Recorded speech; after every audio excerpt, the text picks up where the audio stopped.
Hello everyone, welcome to What If Deku Became the Strongest in a World of Jujutsu Kaisen and My Hero Academia Part 1. Before we start, please go support Sivings for writing that awesome fanfic. The greatest trick the devil ever pulled was making people think he didn't exist. Invisible to curse technique users due to a heavenly restriction. Izuku Midoriya, if he wanted to, could kill majority of Jujutsu sorcerers without them even detecting a thing. He chose a different path. Yes, he didn't want to kill the sorcerers, but he would fight them. To become the strongest ever meant defeating the strongest there was. That was his goal. To become the strongest, without a quirk or curse technique, just a body handed to him. Chapter 1.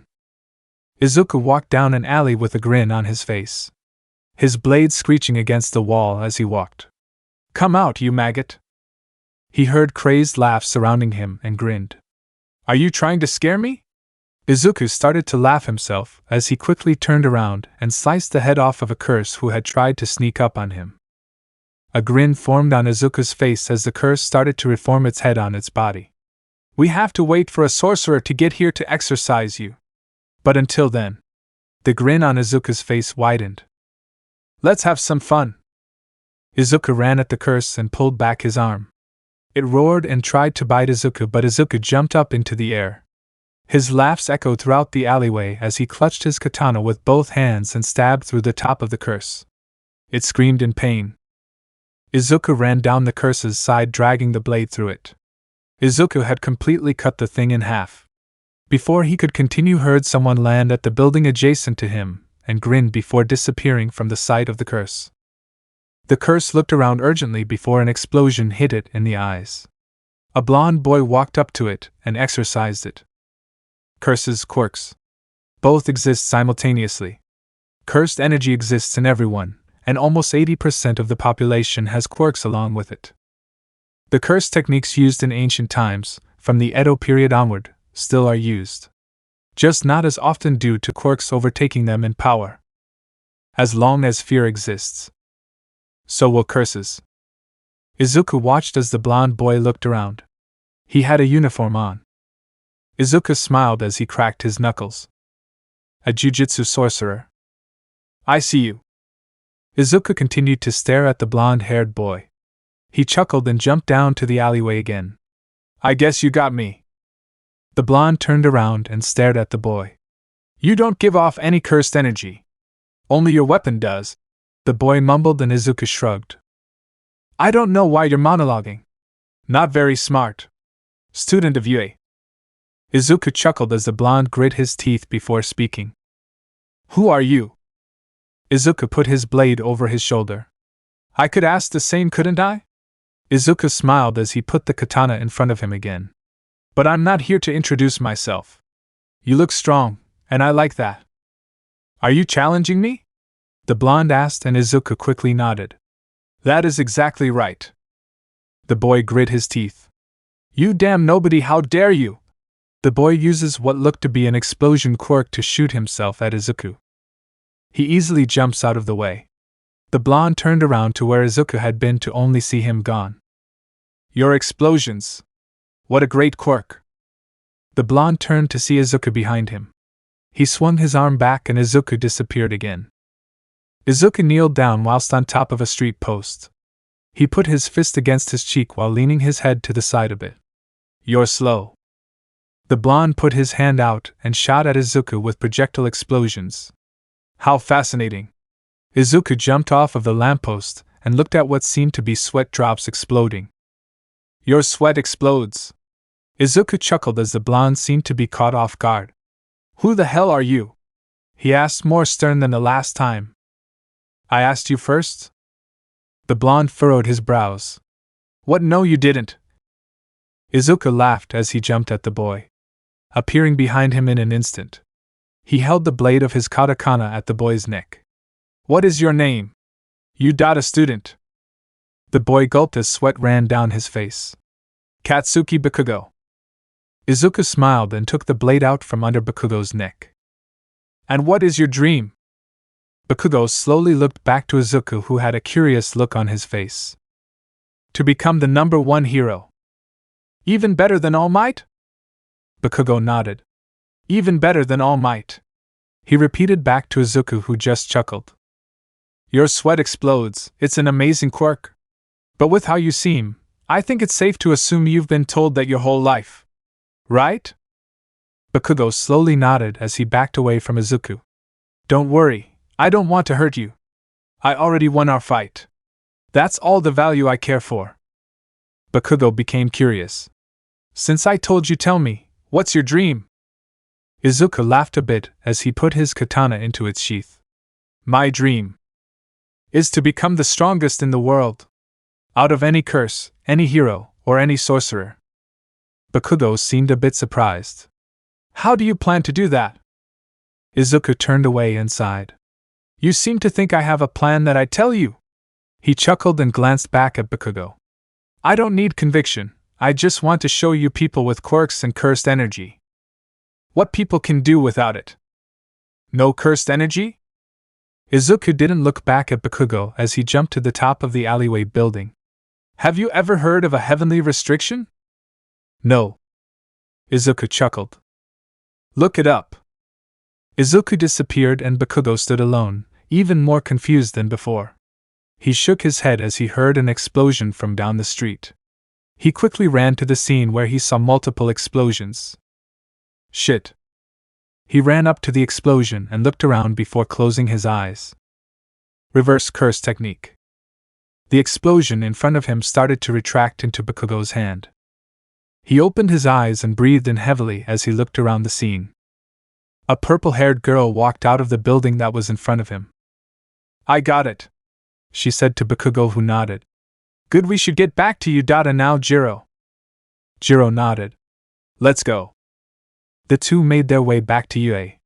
It was a hero and sorcerer school. Every hero in training was taught how to utilize their cursed energy, no matter how little, to exorcise a curse. Few depended on cursed techniques, none at Udate, but a lot of them, such as Bakugo, had them in their back pockets. Students of Udate are sent out in duos every other day to exorcise curses.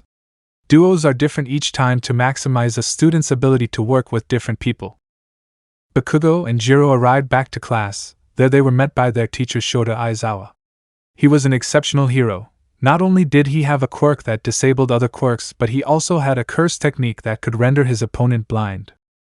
Bakugo, Jiro, welcome back. Aizawa stood at his podium in front of the class. Bakugo and Jiro were the last two to return because of Jiro partially struggling with the curse she had been tasked with exorcising.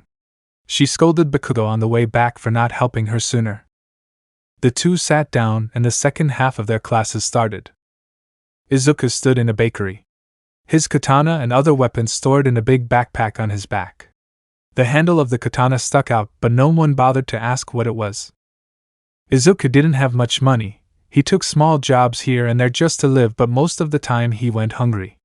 He didn't go to school ever, but picked up skills over time. He was a gifted person when it came to his intelligence.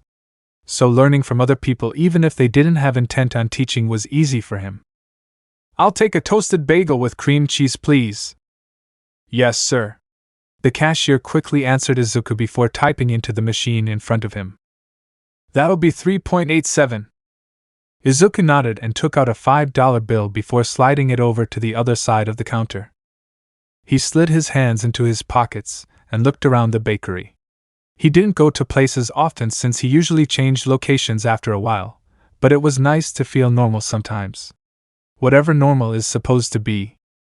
Here you go, sir. The cashier offered Izuku his change. Izuku smiled and took the money. Thank you, he said before walking over to the section where they bring out the food.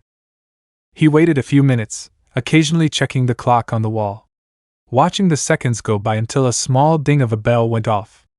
Izuku looked over to the counter and saw a small brown wrap.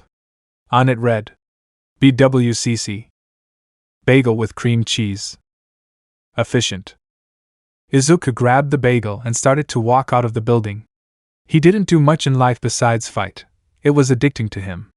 The exhilaration of being on the verge of death, only to win in the end. It fueled him. Until not many could even compete. There was one person that he wanted to fight the most, though. A man named Tamura Shigaraki. a descendant of the Gojo clan. He possessed the 6 eyes and the limitless technique. Izuku had only heard of rumors of it even existing, but even if it was an off chance that it did, he wanted to fight it. Izuku was born without cursed energy, or a quirk. Instead, he was born with a phenomenon which were thought to have stopped happening hundreds of years prior. A heavenly restriction. In turn for what would have been Izuku's cursed energy, Izuku gained inhuman levels of physical capabilities. The downside obviously being no cursed energy. This didn't mean he couldn't use cursed tools, which he did. He had actually stolen a few from Udata before. There was one that he wanted to seek out though. It was held at the Hero Commission office in Tokyo. It was heavily guarded by some of the strongest heroes in Japan.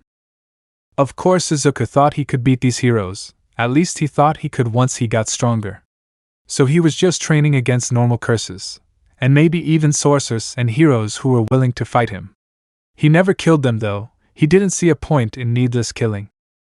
Curses though, he could kill if he wanted to. To exercise a curse you needed to use cursed energy to cause a fatal blow to a curse. His cursed weapons, which he didn't use as much as he could because cursed technique users can sense them, could exercise a curse. Usually he just toyed with the curses though, it was good combat practice. Izuku walked down the street, people surrounded him. It was rush hour, so many people were walking up and down the streets. He unwrapped his bagel and took a bite. Izuku smiled to himself as he chewed. Because of Izuku's lack of cursed energy, he was mostly ignored. Not because people didn't like him, but because he was undetectable to cursed technique users. Of course, he could be physically seen, but sensed, no. His cursed tools could, but he had a way to counter that. He just didn't use it often, didn't really have much of a reason to. Not like sorcerers were aware of his power anyways. He just seemed like any average human with a bit of cursed energy. Izuku walked into an alleyway to eat. He didn't have a home, so he usually found himself camping outside, just hanging out. Both of his parents were dead, he didn't even remember them. So he didn't have anywhere to stay, nor anyone to stay with. He was alone. But that was part of the fun. He occasionally stole money from places, but he was so fast that cameras didn't even detect him. At first it was scary for him, because he was afraid he would get caught, but over time he lost that fear. He finished his bagel and threw the brown wrapping into the trash. Izuku Midoriya. Izuku turned his head to the left and saw a tall man standing there. He slowly smiled as he fully turned his body. All Might. Chapter 2. What do you want? Izuku stood across from All Might. I want you to come to UA. Izuku scoffed. I've told you, haven't I? School isn't for me. All Might stood his ground. Midoriya, your potential is being wasted. I've turned a blind eye to you before, but fighting one of my students is a big no. Izuku chuckled as he turned around. That Bakugo kid? I didn't fight him. More just toyed with him. It's good training, right? All Might started to walk toward the boy, but Izuku disappeared from his view. All Might looked around and saw Izuku sitting on the ledge of the building above him. All Might, that boy wants to be better than you. Isn't that funny? All Might grit his teeth. I think he can do it. Izuku shrugged as he took his backpack off. He slowly opened it up and pulled out a dagger. All Might raised a brow. What are you doing, boy? Wanna fight? If you think he could be as strong as you, then I should be able to beat you easily. Izuku chuckled as he cracked his neck. All Might was unamused. No, I won't fight you unless you become a Udata student. Izuku quickly shot a reply. And how do you expect me to fit in? I don't have cursed energy, you know this. All Might sighed. You are strong, your heavenly restriction gave you that power. That, and with your clearly very high IQ, I could see you fitting in just fine. Izuku just shook his head while smiling. You seem to be a know-it-all. How do you know my IQ is high? What gives you that impression? All Might chuckled at the compliment bait. Not only did you learn 2 languages on your own, but your ability to figure out someone's quirk or curse technique is amazing. Izuku smiled at the compliment. He loved getting his ego stroked. Ah, how flattering, All Might! Izuku turned, jumped down from the top of the building, landing a few feet in front of All Might. But still, I'll have to decline your offer. Izuku disappeared into the air. All Might cussed to himself. If you're still there. Izuku, who stood on top of the building next to the alleyway, raised a brow. I'll fight you on one condition. A smirk slowly crept onto Izuku's face as he quickly appeared in front of All Might. Which is? All Might chuckled and wiped his arm over his mouth. If I win, you join my class at UA. Izuku's smirk didn't subside like All Might expected it to. Izuku once again took off his backpack and took out a dagger. Don't worry, All Might. I won't kill you. It's not my thing. Izuku chuckled as he got into a fighting stance. All Might got into a fighting stance. Can we do this somewhere no one else will get hurt? Izuku grinned and nodded.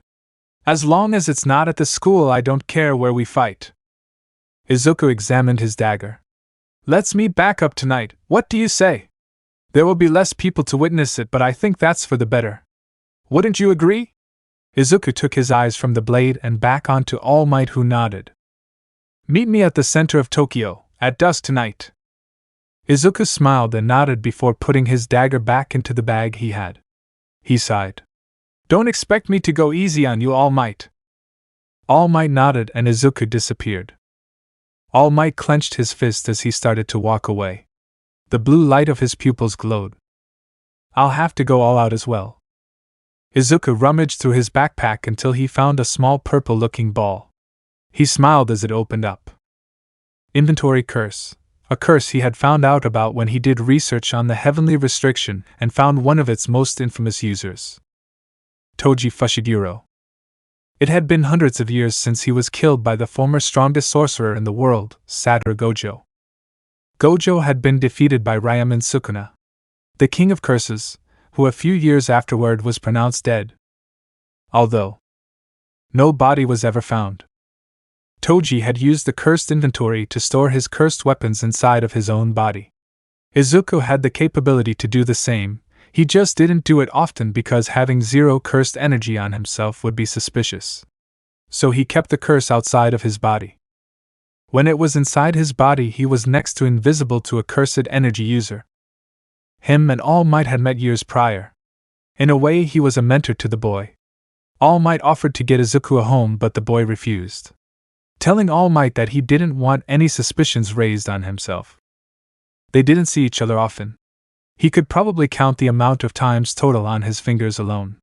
Izuku was 10 when they met, now he's 16.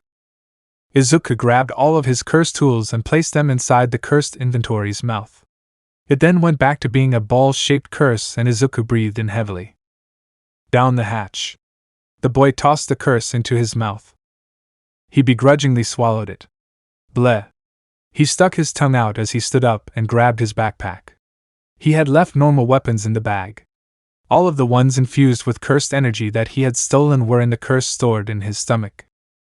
He shook his head as he walked to the edge of the building he was on. He sighed and jumped off, first landing on a windowsill, then falling to the ground, landing perfectly on his feet. He didn't have a phone, so he would need to find a clock somewhere.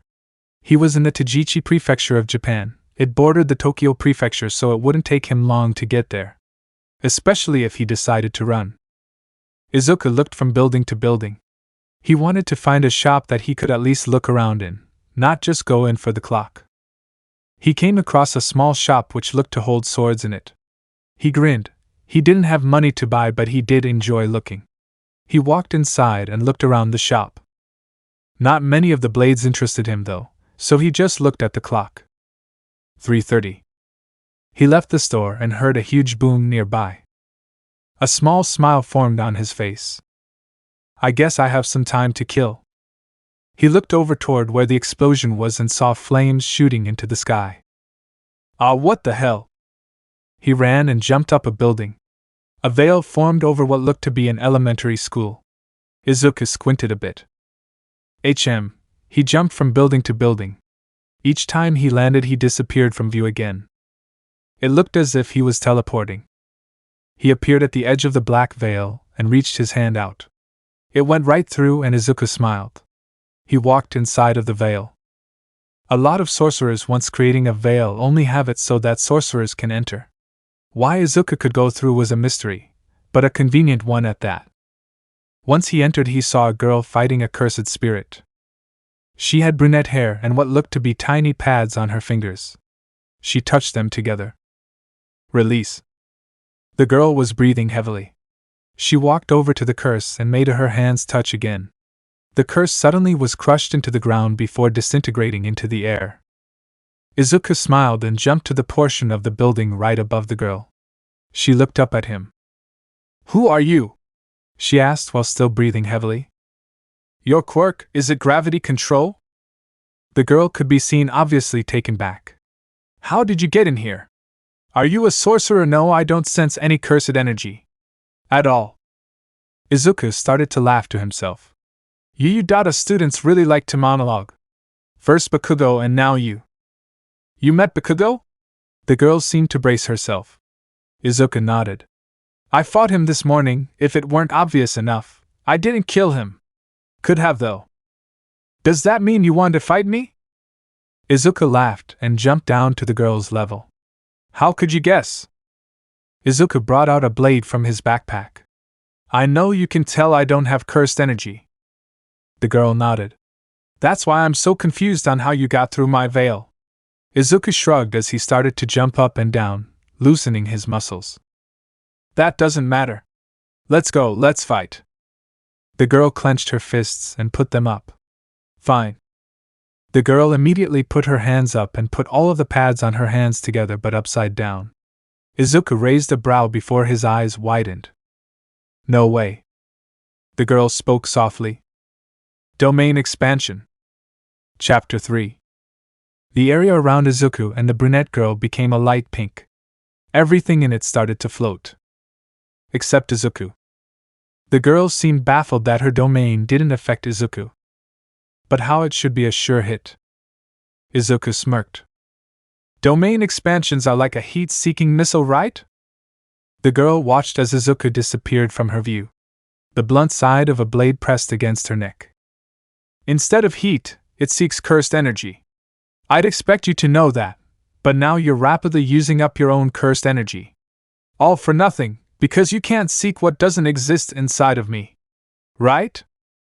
Izuku started to laugh as the domain around them dissipated. Izuku took the blade off of the girl's neck and kicked the back of her shin. She fell onto her knees. Izuku walked around to the front of her and looked into her eyes. You're strong. I can tell. You just don't think. I've never been to any sort of school yet. I knew that being in your domain would do nothing to me unless you got a hit on me yourself. The girl looked back to him. Are you going to kill me? Izuku scoffed. Geez, do you listen at all? I told you I didn't kill Bakugo but could have. So why would I kill you? The girl looked annoyed. Before she could speak again, Izuku did. What is your name? The girl sighed. Ochako Uraraka.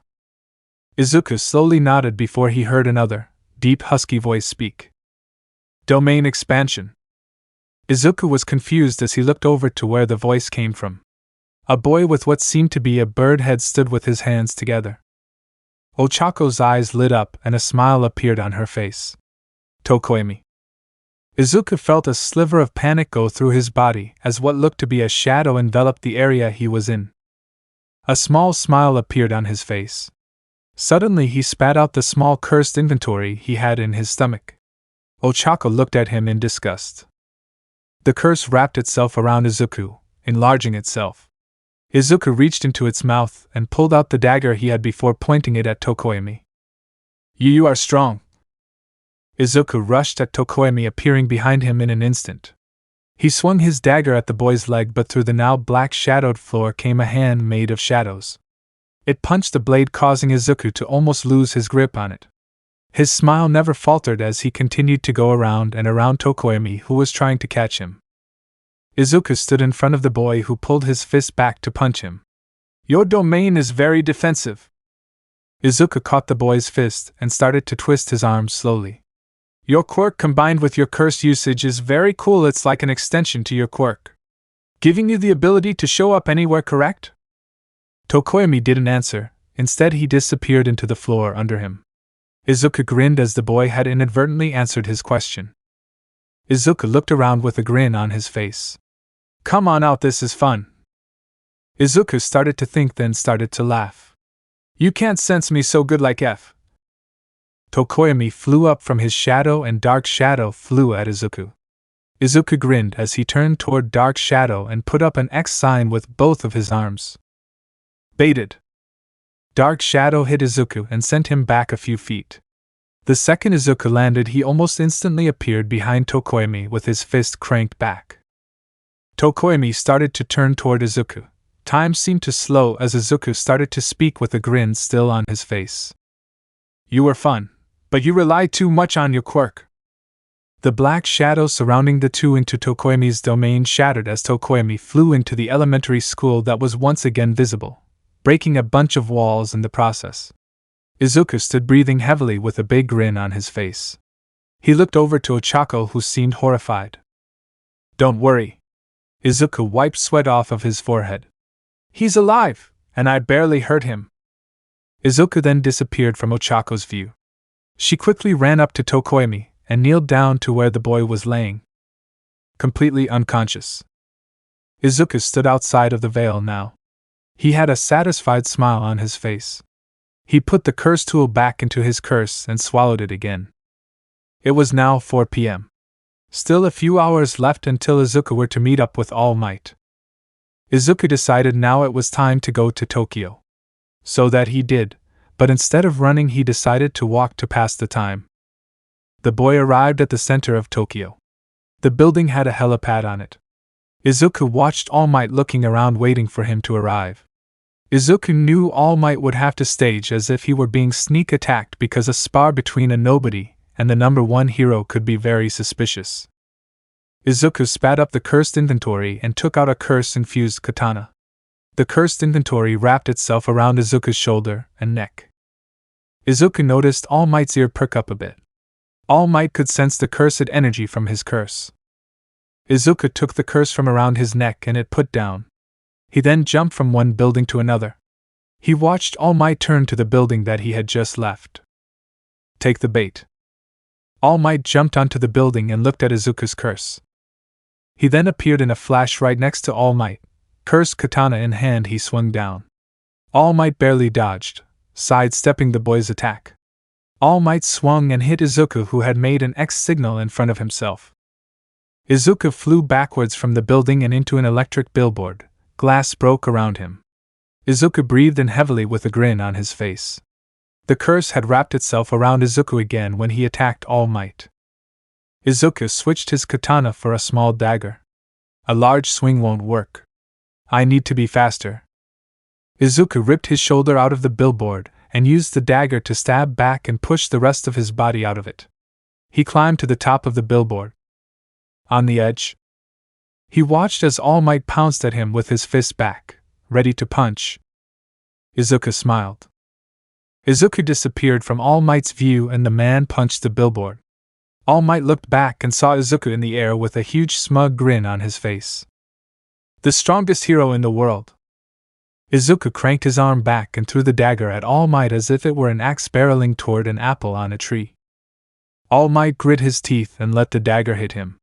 It barely pierced his skin. Reverse curse technique. The wound on All Might's chest quickly healed. Izuku grit his teeth as the dagger he had used to hurt All Might was hurled back at him. Izuku put an X up to his chest and the dagger pierced his skin. The nerves in Izuku's arm were screaming at him. Pain. He was feeling pain. Izuku bursted into laughter. Yes, All Might. All Might watched as Izuku laughed with crazed eyes. Show me your power. Izuku ripped a chain out of his cursed inventory and whipped it around. All Might's eyes widened. No way. Izuku laughed uncontrollably. The legendary chain of 1,000 miles. Izuku ripped the chain over and it extended at All Might, quickly wrapping around the man's torso. The last man to obtain this curse tool was the infamous Toji Fushiguro of the long-extinct Sennin clan. He was even the first man to kill Satoru Gojo, the last user of the limitless Six Eyes combination. All Might tried to break out of the chain but couldn't. Shit, how did he get this? It was under severe watch at Udata.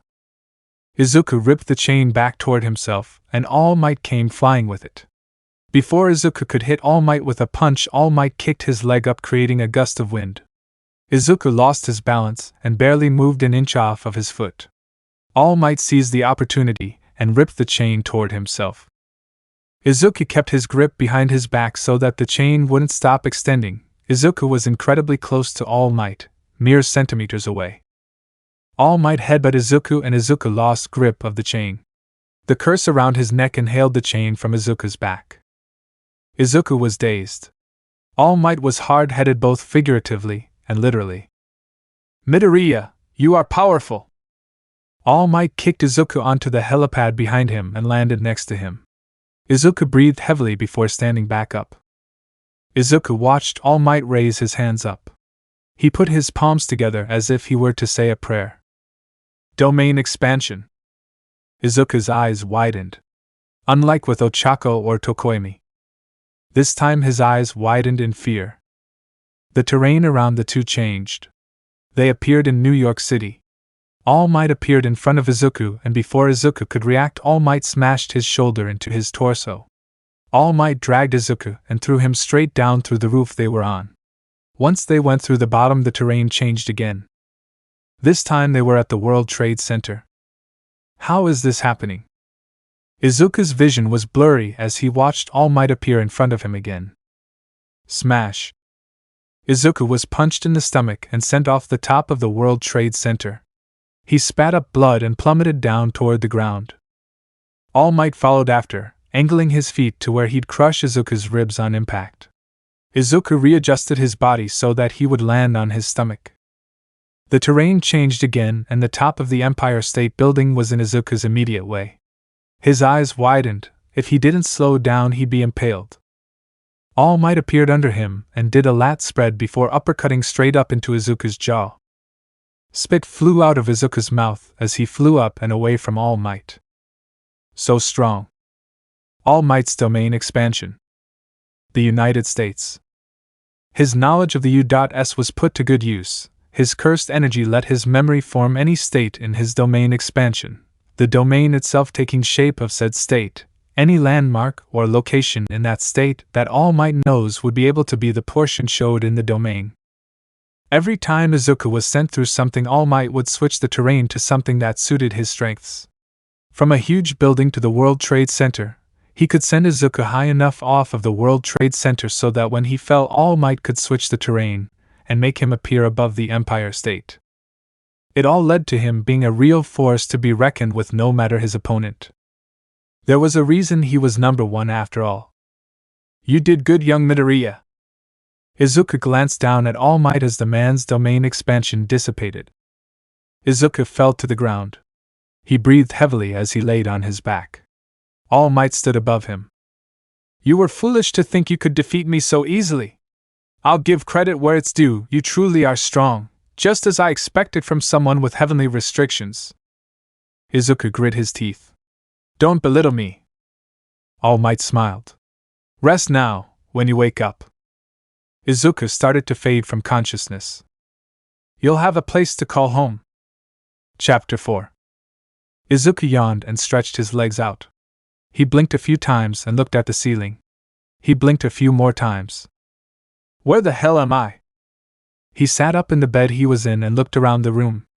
It was a pretty blank room, looked like no one else lived in it. He got up and started to look around. He saw footprints all around the room. He wasn't sure whose though, as there were so many different ones. Same with scents. So many different people and animals? Because of Izuku's incredibly heightened senses, he could see footprints, he could smell someone direction, etc. Izuku heard footsteps coming toward him. He braced himself as the door opened. Don't worry, I'm not going to hurt you. A man with long black hair walked into the room.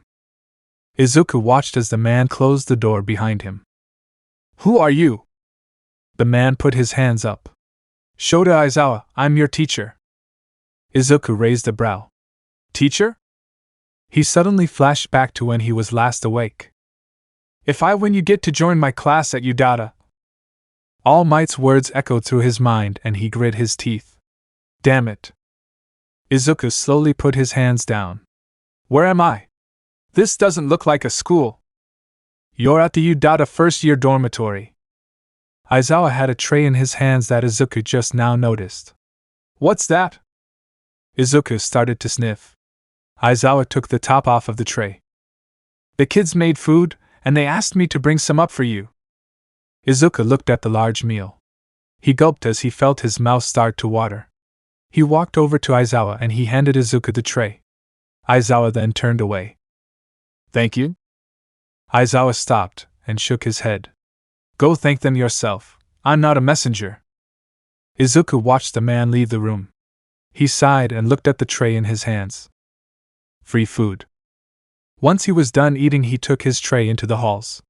He looked around the hallway. Almost all of the doors were closed. Izuku saw a staircase at the other end. He walked over to it and slowly went down, making sure that with each step he stayed quiet. He reached the bottom and poked around the corner. There he saw a living space. The students sat on the couches. Izuku recognized two of them, Bakugo and Tokoemi. They were all eating breakfast. Do you think he'll eat it? A green-haired girl spoke. Izuku used his sense of smell and thought back to the room he woke up in. That must be the animal I smelled. She's got a quirk that makes her a hybrid. Izuku heard footsteps behind him and turned around. Izuku jumped and ran quickly across the room within a fraction of a second. He was now in the kitchen. To the students in the living space it was nothing but a small breeze of wind. Uraraka, good morning. A pink girl ran up to Ochako, who smiled. Mina, good morning. Izuku watched the group as Ochako joined them. They seemed less like classmates and more of a big family. Izuku slowly walked into the living space. Who made the food? Everyone jolted at Izuku's voice. Whoa, how'd you get there? A yellow-haired boy pointed at Izuku. Answer the question. I did. Ochako spoke out and Izuku looked over to her. Then why were you just upstairs? I went to get you, to see if you liked it. Somehow you got down here without me even seeing or hearing you. Izuku tilted his head slightly as thoughts ran through his mind. Why is she being nice even though I had her life in my hands just yesterday? Well, I did like it. Izuku turned to a window and looked outside before mumbling. So thank you? Ochako smiled and nodded before she looked back to Mina. So have you been working on your acidic domain? Whilst the others continued to converse, Izuku watched the sky through the window. Young Midoriya.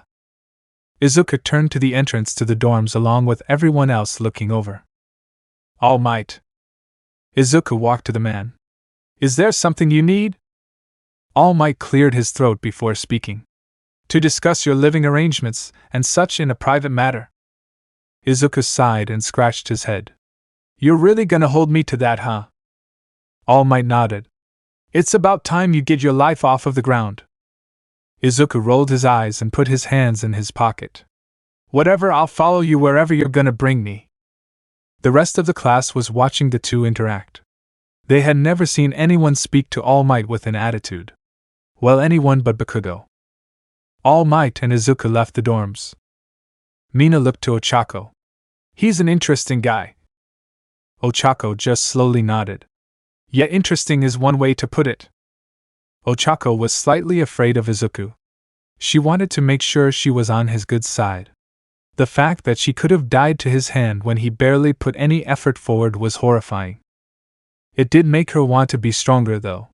She was already in the top 3 students of her class.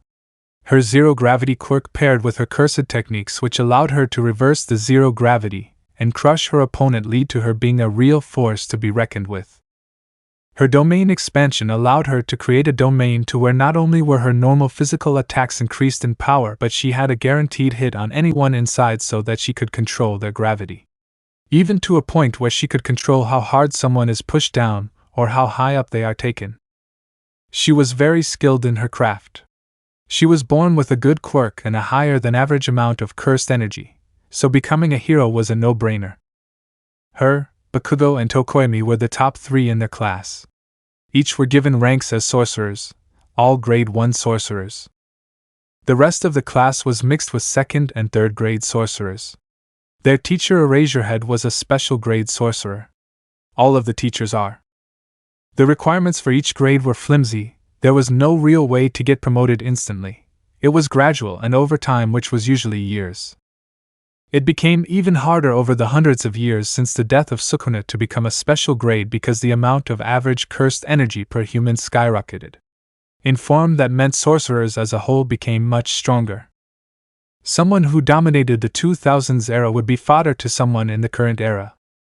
A comparison could be: the amount of strength Toji Fushiguro possessed would need to multiply tenfold to even compare to Izuku's strength gained from the heavenly restriction. Times changed, powers did with them. The amount of cursed energy Izuku would have gotten but didn't was much more than Toji, so in turn the physical capabilities, the amount his senses were heightened, etc. were much more than any other heavenly restriction in the history of cursed energy's existence. Izuku sat down across from All Might. They were in his office. "So what's the deal?" All Might took a sip of tea before putting the cup down. "As you might have already guessed, you're now a student of UA." Izuku leaned his arm onto the chair and cupped his cheek with his palm. "So you will be living in the dorms just like the rest of the first years?" Izuku nodded and All Might stood up. "Would you like tea?" "Sure." All Might walked over and put water in a kettle. "I know you've met a few of the first years." Izuku crossed one leg over another. "Yeah, I've fought a few of them." All Might chuckled as he put the flame under the kettle and walked over to his chair, once again sitting across from Izuku. "May I ask who besides young Bakugo you've fought?" Some girl with gravity powers and a bird-looking thing. I think his name was Tokoyami or something like that." All Might chuckled as he picked up his mug. "Uraraka and Tokoyami, two of the strongest in your class." Izuku's head lifted slightly off of his palm. "Huh! Those are the strongest?" he said with a face of dismay. All Might nodded and took a sip of his tea. "What you might not understand, young Midoriya." All Might paused as he put down his mug. "You are an insanely powerful person." Izuku raised a brow. "I know that much." All Might exhaled a small laugh. "I mean, even compared to some of the top heroes, even me. You have the advantage above every sorcerer and curse alike. You can't be sensed from your cursed energy. I'm not quite sure you realize how good that is. Everyone in Jujutsu schools are taught how to sense someone's cursed energy. So the fact that you can't be makes you next to invisible." Izuku slowly nodded. He had known this already, but hearing it from someone like All Might was a bit cooler than he'd admit. "Not even the Six Eyes could sense you." Izuku blinked a few times. "The what?"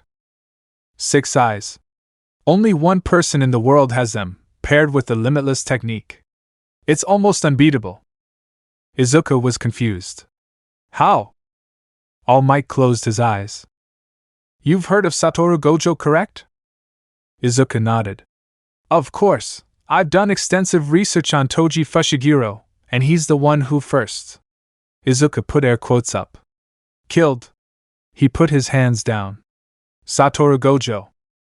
All Might nodded. "Well, Satoru Gojo was the last of the Gojo clan to ever be born with the Six Eyes and limitless technique. 1 in a million. But now there is another inheritor." Izuku sat up straight for the first time in the whole conversation. "Who is it?" All Might opened his eyes and looked into Izuku's. "Tomyara Shigaraki. With his limitless technique, he has something called infinity. As you get closer to him, you slow down. You can become so slow that you'll never touch him, no matter what." Izuku was even more curious now. If Gojo had a technique like that, how did he die? The Six Eyes help read the flow of someone's cursed energy.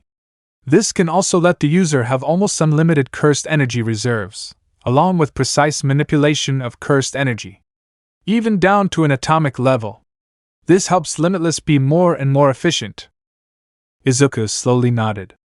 "I appreciate you informing me of all of this, but what does it have to do with me?" All Might laughed a bit. "Like I said, you're undetectable because of your lack of cursed energy. So do you expect me to fight this Shigaraki person?" Not exactly, but I do want you to be support. The aforementioned Toji Fushiguro was able to sneak up on Satoru Gojo. So who's to say you can't sneak up on Tamura Shigaraki? Izuku sighed and breathed in heavily before spitting out the cursed inventory he has. If I'm to do something like that, I'll need a very certain weapon. You saw, I have the chain of 1,000 from back then. There is one weapon I need if I'm to defeat anyone as strong as that. All Might nodded. Which is? Izuku chuckled. It's rumored to be destroyed, but I believe it's in America. The Inverted Spear of Heaven. Chapter 5. Tamura. Shigaraki opened his eyes. Master. Today is the day we take down some of the sorcerers that want us dead. Shigaraki slowly smiled. Yes, master. The taller man, Shigaraki's master, spoke with a big grin on his face. To Kagoshima. Izuku walked toward the Udata dorms with his hands stuffed in his pockets. He and All Might discussed that once summer break was around they would both take a trip to America. All Might knew that retrieving the Inverted Spear of Heaven would be a daunting task. After all, it was only a rumor that it still existed. It was currently the middle of February. Izuku wasn't sure how his schooling would work. After all, it was almost the end of the school year, and he just joined. Would he go to second year or stay a first year? He'd worry about that later, for now he had to worry about actually going to school. He entered the dorms, and in the living space was Aizawa. Aizawa looked over to Izuku and walked over. Izuku looked at the bag in his hand. What's that? Aizawa walked up and handed Izuku the bag. Your uniform. You don't have to come to class today, but starting tomorrow you're a full-fledged student of Class 1A. Aizawa turned toward the door and started to walk away. Izuku looked down at the bag and sighed. He really didn't want to do this. But at least he had a day to do whatever he wanted. He watched as Aizawa neared the door to leave. Yo! Aizawa slowly turned back at him. What? Can I go exercise some curses? Aizawa could see through his bluff. He sighed. Just don't hurt anyone. Izuku smiled and nodded. Don't worry, teacher, I won't hurt anyone. Aizawa just sighed and walked out of the dorms. Izuku smiled and looked down at the uniform. At least now I'll have legal leeway to do what I do. Midoriya? Izuku glanced behind himself and saw Ochako standing at the staircase. Izuku raised a brow. HM? What are you doing here? Ochako sighed and walked up to the boy. She looked him in the eyes. It intrigued him. Is there something you want? Ochako shook her head. Nothing like an item. I just want to get along. Izuku's face grew a smug grin. Who said we couldn't? Ochako wasn't amused. You seem to think you're better than all of us. And where have I shown that? I haven't even met 90% of the class. Ochako's mouth slowly opened, but she just sighed. Just don't be rude, please, that's all I ask. Ochako went to turn around, but Izuku spoke. You want to come with me? If you think that I think I'm better than you, I can show you why I know I am. Izuku had a smirk on his face. Ochako glared at the boy. And where are you going? Probably Tokyo, lots of curses around there, wouldn't you say? Ochako closed her eyes and exhaled. I'm going to get my uniform on. I'll be back in a minute. Izuku slowly nodded as the girl walked up the stairs. He chuckled to himself before looking back down at the bag again. Guess I'd better change too. Shigaraki stood with blood on his hands. A huge smile on his face. Master, Shigaraki started to laugh while looking over to his master. The man smiled. Good job, Tamura. Now rid the world of this city. Shigaraki smiled as he put his hand up in a flicking motion. The two were on top of a volcano looking down at Kagoshima. Curse technique. Shigaraki's eyes widened in excitement as a huge vortex appeared above his hand. Using the limitless technique, Shigaraki is able to generate the power to attract, like a magnet. This is achieved by amplifying the limitless technique and bringing the impossibility of negative distance into reality. The forces of space try to fill in this gap by pulling toward the source of it and filling it in, thus creating the huge vortex. Blue. Shigaraki flicked and blew shot toward the city. It was large enough to completely obliterate all of the buildings along with all of the life inside of the city. Shigaraki watched the destruction with a smile on his face. He slowly looked over to his master, who was also smiling. Good, that's a lot of sorcerers off of our back. Shigaraki nodded to the man while looking back to the destroyed city. A small smile appeared on his face. All for One watched from next to Shigaraki. He couldn't help but smile as well. Our future vessel. Izuku appeared at the front door of the Udata dorms. Ochako walked up to him, now in uniform. Okay, let's go. Izuku nodded and opened the door. Try to keep up, okay? Ochako scowled at his comment. Yeah, I will. Izuku turned toward her and smiled. Okay. Good luck. Izuku disappeared into thin air and Ochako's eyes widened as she looked around the surrounding area. She saw Izuku standing on top of Yue. How does he move so fast? Can he teleport? She thought to herself as she sprinted to the bottom of Udate and made herself float. She looked to the top and saw Izuku looking down at her with an arrogant grin on his face. He waited until she got to the top before speaking. You're slow. Ochako clicked her tongue. Well, I don't know what the hell you are. If you don't have cursed energy, does that mean you have a really powerful quirk? I don't have a quirk. At this point I feel like a teacher, but I have a heavenly restriction. All of my senses, my physical prowess, both are heightened to an inhuman extent. For example, I heard your footsteps this morning before you were even 2 floors above me. Ochako was impressed, but confused on how something like that existed, and she didn't know of it. I assume that type of thing, a heavenly restriction, is like, incredibly rare? Izuku nodded. The last to have one was hundreds of years ago. The only reason I even know what it is because I did research about it. Since it's not like a quirk, doctor could figure it out. Ochako slowly nodded whilst he spoke. So you're just really strong? I mean, I saw you punch Tokoyami through multiple concrete walls with what looked to be low effort. Izuku laughed as he nodded. Like I said, after I did it, I barely hit him. How strong is a full-powered punch then? Izuku turned around and looked at the afternoon sun. He smiled and glanced behind himself and to Ochako. I haven't had to find out yet. So, are you gonna join me in finding and fighting curses? Izuku asked the girl as he looks around the city. Ochako nodded even though Izuku couldn't see her. Yeah, you didn't say exercise them, so I guess I'll have to do that. Izuku smiled while closing his eyes. Alright, you've seen my speed, so maybe I'll slow down so you have a chance to keep up. Ochako chuckled. Nah, I'll find a way. Alright, good luck with that. Izuku jumped off of the top of Udate and turned around to see Ochako run to the edge. The worried look on Ochako's face made Izuku laugh as he plummeted down. He spat up his cursed inventory and pulled out a normal dagger.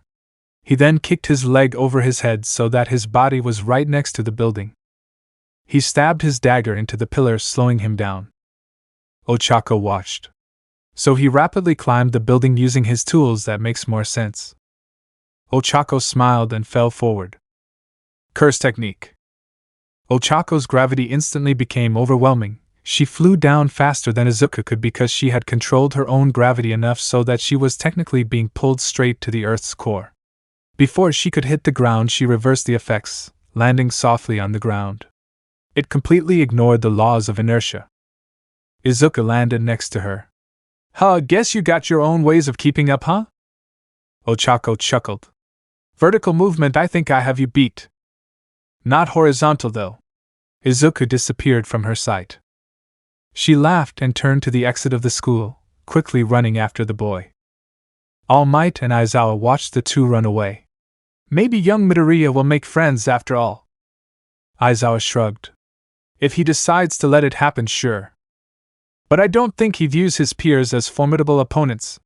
Part of friendship is respect, and if he doesn't respect them, then they'll never be friends. Chapter 6. Izuku was in the air upside down, falling toward a curse. A big smile occupied his face as his hair was pushed back by the wind. Ochako watched as the boy laughed to himself. The dagger in his hand sliced through the curse.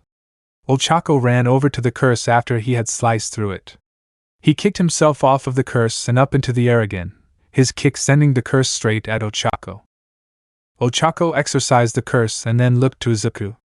She used her cursed technique to bring him back down to the ground.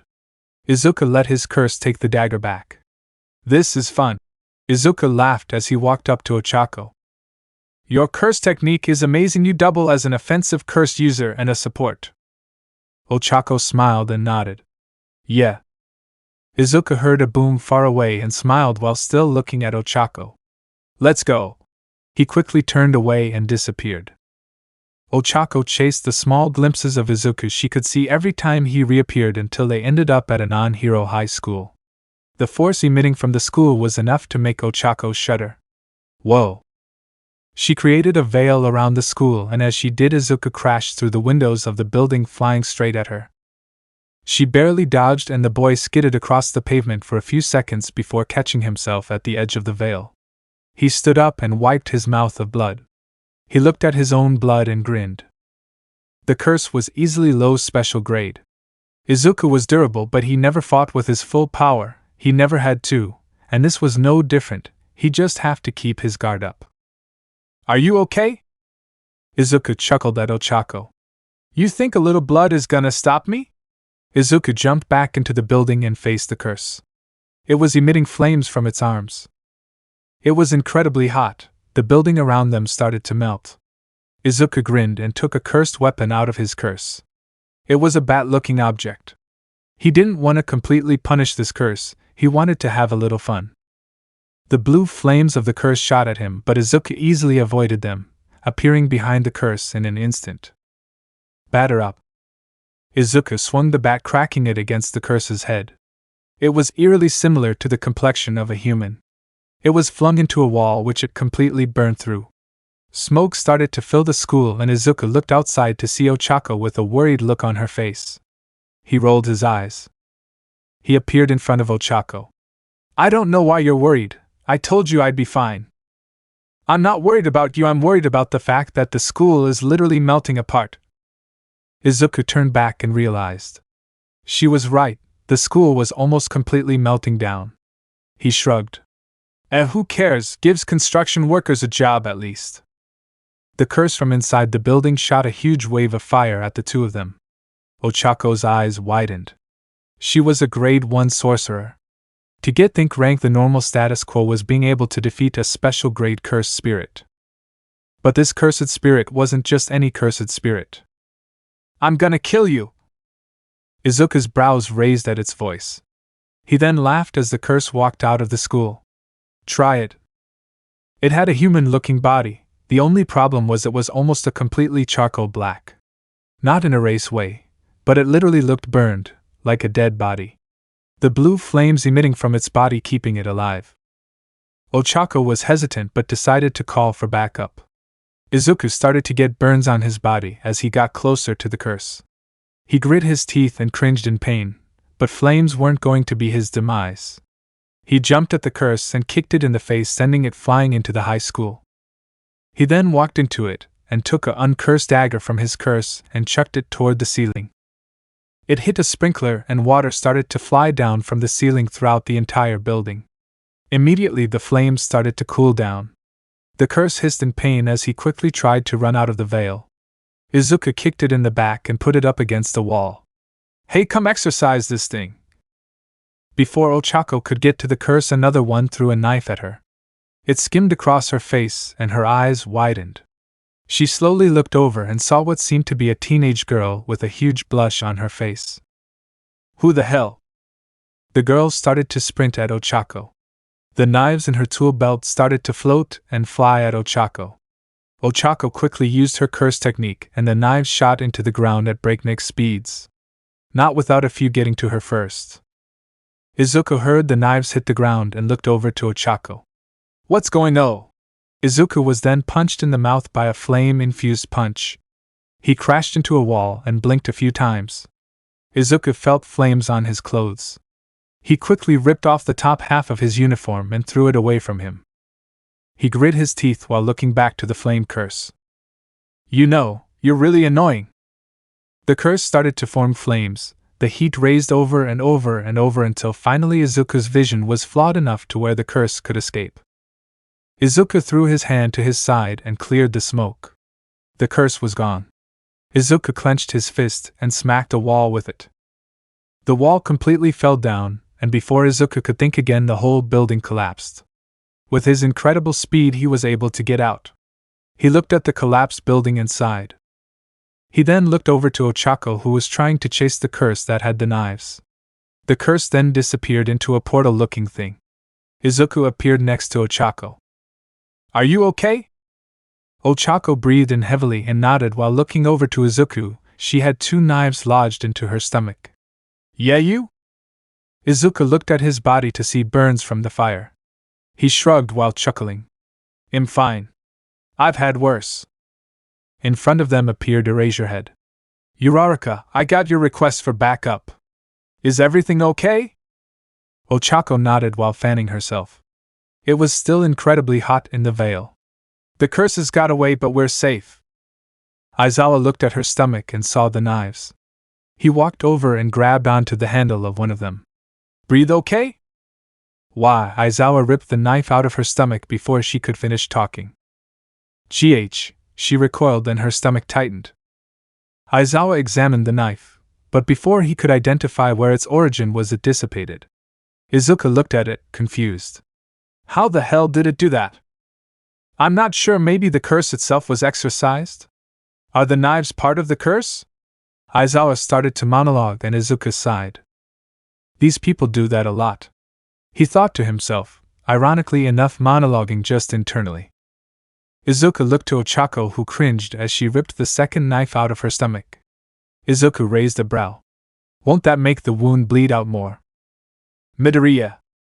Izuku was brought out of his thoughts and looked over to Aizawa. "Yeah?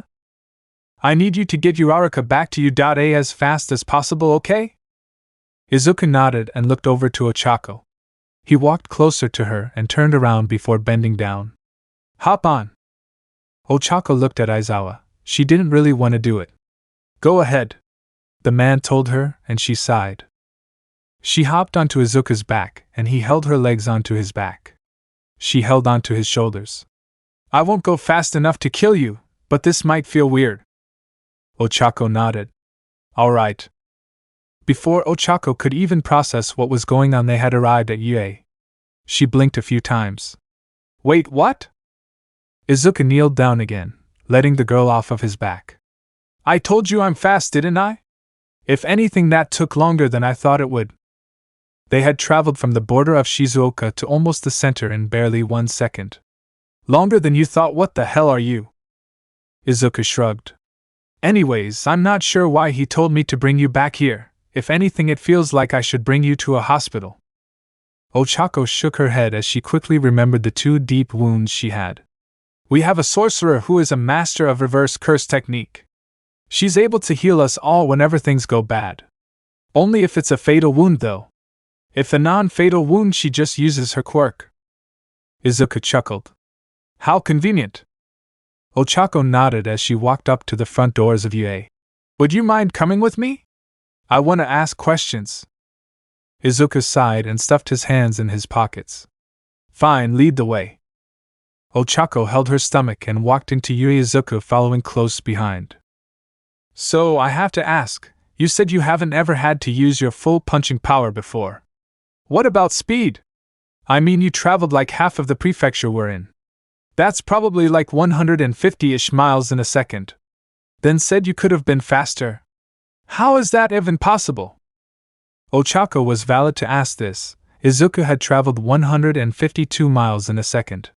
That's over 547,200 miles per hour. This feat in itself placed Izuku at massively hypersonic speeds. Mach 713.17882.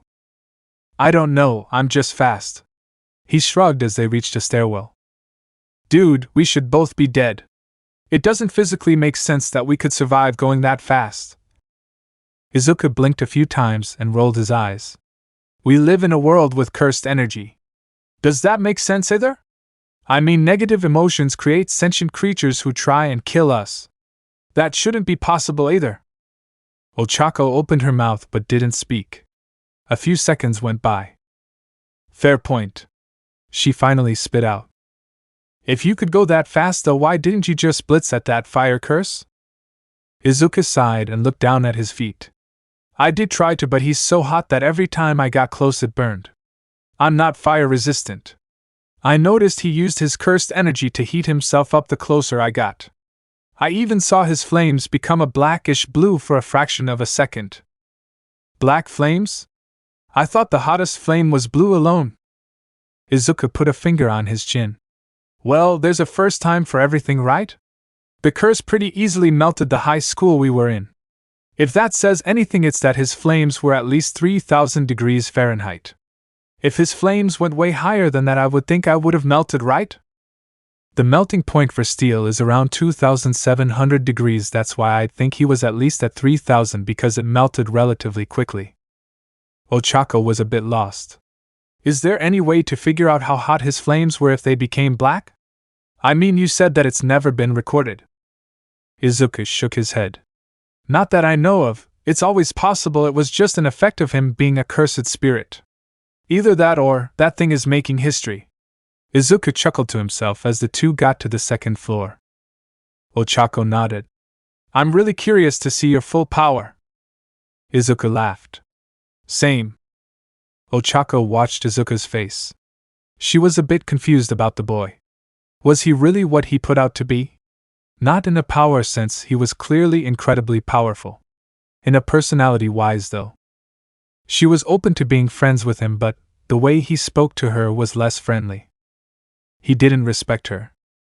So she decided. She'd earn his respect, and not give hers out for free either. The two cursed spirits met that day spelt the start of a new era. The attack on Kagoshima was almost a declaration of war to all sorcerers in Japan. All Might pulled out his phone and texted Aizawa. It's starting. Chapter 7. Midoriya. Izuku turned around and saw Aizawa at his door. We need to speak. Things are going on, and I think we need you at the front stage. Izuku sat up and rolled his feet off of his bed. Really? You need a teenager to do your dirty work for you? Aizawa scowled. Just get up and come with me. Izuku put on shoes and followed Aizawa out of the dorms. It was the night Izuku moved into the dorms. He was still scheduled to go to school the next day for the first time. So why am I the only one being brought to wherever you're bringing me? Aizawa kept walking. Your strength is on par with All Might, if not more. Plus, I assume he explained to you why the fact that you don't have cursed energy is an advantage, right? Izuku nodded as he followed the man. I mean, yeah, but that was literally earlier today. There's no way this all started already, right? Aizawa slowed down so that the two were next to each other. He pulled out his phone and showed Izuku a photo. It was the remains of Kagoshima City. Izuku's eyes widened. Who did that? Tamayara Shigaraki. He's the one with limitless 6 eyes, right? Aizawa nodded at the boy and Izuku looked down. A whole city. I thought I could be a surprise attack, but I still need to get the info. Aizawa turned around and smacked his palm over Izuku's mouth. Don't say that so casually. We're making negotiations with the current holders in America. Izuku smacked Aizawa's hand off of his mouth before Aizawa could even see Izuku's hand move. Okay, that still doesn't help me. I can't get past infinity without it. No one can. Izuku, you have to understand we're playing a 50-50 here. If he has infinity on 100% of the time, we're almost guaranteed to lose. But if I use the invert... Izuku watched as Aizawa went to raise his hand again, but Izuku shut his mouth. If I use the thing, then that won't matter, right? It goes through any curse technique. Aizawa nodded. Yeah, it's a must. Either way, we need you for the curses that are running rampant. The cursed energy from civilians' families after the mass murder in Kagoshima, along with the cursed energy expelled from the bodies of every dead person in the city, lead to hundreds if not thousands of curses to form. Izuku sighed as the two reached the front of UA. Any strong ones? Aizawa opened the door for the boy. Yeah, I don't know your full physical prowess, but I have an idea of it. You probably know more than me. Izuku laughed to himself as he walked into the school. That's true, I saw you literally disappear earlier when you brought Uraraka back here. Also, we fought a few years ago. Izuku raised a brow. Wait, really? I don't remember that. Aizawa sighed as they walked through the halls. Yeah, you were young and even then. Aizawa paused and looked at the boy. I was no match for you. Izuku felt a smirk creep onto his face. Wow, I bet that hurt your ego. He scoffed. Aizawa shook his head. I didn't use my curse technique on you because you were a kid. So your superior speed and strength, if I had won, if anything, it would have been embarrassing for you. Izuku rolled his eyes. Whatever, old geezer. Aizawa didn't like Izuku calling him that, but you wouldn't be able to tell as he kept his stone-faced look as the two neared the office.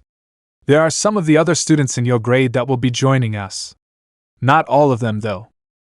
Who? Uraraka, Bakugo, Jiro, Kirishima. Izuku swiped his hand toward the man. Don't bother, I don't know anyone but Uraraka and Bakugo. And whoever Birdhead is. Tokoyami. Yeah, him. Izuku chuckled to himself, and Aizawa rolled his eyes. Alright, well, you'll be meeting them now. Aizawa opened a large door, and inside was a large array of tables with people sitting around them. All of the eyes in the room locked onto the door. Aizawa walked over and sat down next to Uraraka. Alright, now that he's here, let's discuss what we're going to do. Izuku walked over to an empty chair and started to sit down. Wait. Izuku sat on the chair but was levitating slightly above it. Well, what the hell? Can you get off me? Izuku got up and looked at the chair. He raised a brow. Why are you invisible? Aizawa sighed as a few of the students chuckled. That's Hagakure, her quirk is invisibility. So no one can see her. Does it make her clothes invisible as well? Izuku looked back at where the invisible girl sat. Nope, she's but booty naked. A boy with yellow hair said with a grin before being smacked by Jiro. Izuku chuckled while looking around the room. One single seat was actually empty. He walked over to it and placed his hand on the seat, just to make sure, before sitting down. Anyways, what's the deal? What am I doing? Aizawa put his hands onto the table. Alright, we in Shiketsu High are going to surround the borders of Kagoshima. The attacks took place earlier today and most of the curses are stemming from Kagoshima. We will stop them before they get out. Everyone nodded. We will create teams of 4 with one special grade sorcerer on each team. The special grade will be the team captain and responsible for their teammates. Izuku tapped his foot against the floor while looking out of a window. You hear me? Aizawa asked the boy, snapping him out of his thoughts. He slowly nodded. So what are the teams? Aizawa cleared his throat and brought out a piece of paper. He started to write. Kumamoto's squad will consist of 2 teams. Team 1, Special Grade Sorcerer Shota Aizawa, Grade 1 Sorcerer Hitoshi Shinso, and Grade 2 Sorcerers Juroda Shishida and Tsuyu Azui. Team 2, Special Grade Izuku Midoriya, Grade 1 Sorcerer Ochako Uraraka, and Grade 2 Sorcerers, Toru Hagakure and Shoto Todoroki. Izuku raised a brow. As Aizawa was about to speak again, he interrupted. Whoa, hold on, I'm a special grade? Who the hell decided that? Aizawa's eyes turned red and his hair raised up. Do not interrupt me. Izuku scoffed. You think you scare me? Who the hell do you think you are? Izuku looked over and saw Bakugo with an angry look on his face. Apparently I'm a special grade, that's better than you. And I didn't have to train a single day to do it. Izuku grinned at the boy who got up but was stopped. Baku bro, calm down. A red-haired boy held him back. Mr. Aizawa? Aizawa looked over to Uraraka, who had her hand raised. Yes, Uraraka? Are we sure we can trust Midoriya to lead a team? He only just enrolled into the school today. I understand he's strong, but that can be used against us as well. Izuku looked over to the girl with a brow raised. You think I can't lead? Aizawa ignored Izuku talking and winked at Uraraka, who held back a smile and spoke. Well, why should I think you can? You know what, you think I can't lead? I'll show you I'll be the best leader you could ever ask for. Izuku got up out of his chair and stormed out of the room. Uraraka looked at Aizawa. Good plan, Mr. Aizawa. Aizawa nodded as the smallest smile appeared on his face. A fragile ego gets you nowhere. Someone like him is an example of that. Aizawa glanced at Bakugo. Right. Bakugo rolled his eyes. Whatever. Anyways, now to the Miyazaki squad. Team 1, Special Grade Sorcerer present Mike, Grade 1 Sorcerer Katsuki Bakugo, and Grade 2 Sorcerers Aijiro Kurishima and Denki Kaminari. Team 2, Special Grade Sorcerer Night Eye, Grade 1 Sorcerer Fumikage Tokoemi, and Grade 2 Sorcerers Momo Yayorozu and Kyokujiro. Everyone nodded to Aizawa. Good, tomorrow morning we rendezvous at the entrance to the school. We will have to take jets to those 2 prefectures. Make sure you have your uniforms and any other necessities. How long we will be there is undecided. Just be prepared to fight. You're all dismissed. Aizawa got up and left the room. Izuku had stomped his way back to the Udata dorms. That girl thinks she knows me. I'll show you how amazing I am. He laid down in his bed with his arms behind his head leaning against the backboard of the bed. I'll show you. He suddenly heard a knock on his door. It's open. The door slowly opened and Ochako stood. Hey. Izuku raised a brow. What do you want? Ochako sighed as she walked in and closed the door. I was told to come tell you where we're gonna meet and what you need and such since you stormed off before Mr. Aizawa got to that part. Izuku rolled his eyes as he sat up, throwing his legs off of the side of the bed and onto the floor. Okay, what do I need to do? Ochako crossed her arms and shook her head. So carefree anyways. You need to meet us all at the front of this school at 7:30 tomorrow morning. Izuku nodded. You need to bring your uniform, and also bring any other necessities. Izuku grinned. I don't have any of those, so I'll be fine.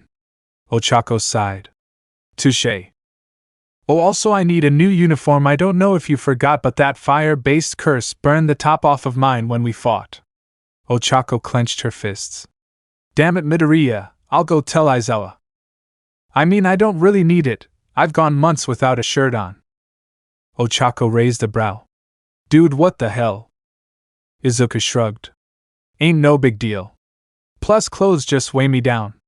He chuckled and Ochako just shook her head. I'm gonna get one made anyways, but it won't be ready for tomorrow. Alright, just tell Aizawa I'll wear this black tank top for now. Ochako nodded. Alright, good night, Midoriya. Night. Ochako walked out of the room and Izuku stood up. Man, talking to people is weird, he said out loud as he walked to the bathroom inside his dorm. He looked in the mirror and sighed. I need a haircut. He looked onto the counter and saw a pair of scissors. A smile appeared on his face. He has had long hair for a while since he never really was able to get a haircut. If anything, he just used one of his blade to cut his hair. He grabbed the scissors and started to cut his hair. He cut it short, not too short, but it ended up looking like a mop. Uneven bangs sat over his face. He smiled to himself as he put down the scissors. Looking good. He didn't look good, at all. His hair was down to the back of his neck, so it was a lot shorter, but it was still incredibly uneven. He looked over to his shower. He had only really bathed in lakes he found. He opened the door of the shower and looked at the shower head. He tapped it a few times and nothing happened. He then saw the handle of the shower and pushed it. Water shot out of the shower head.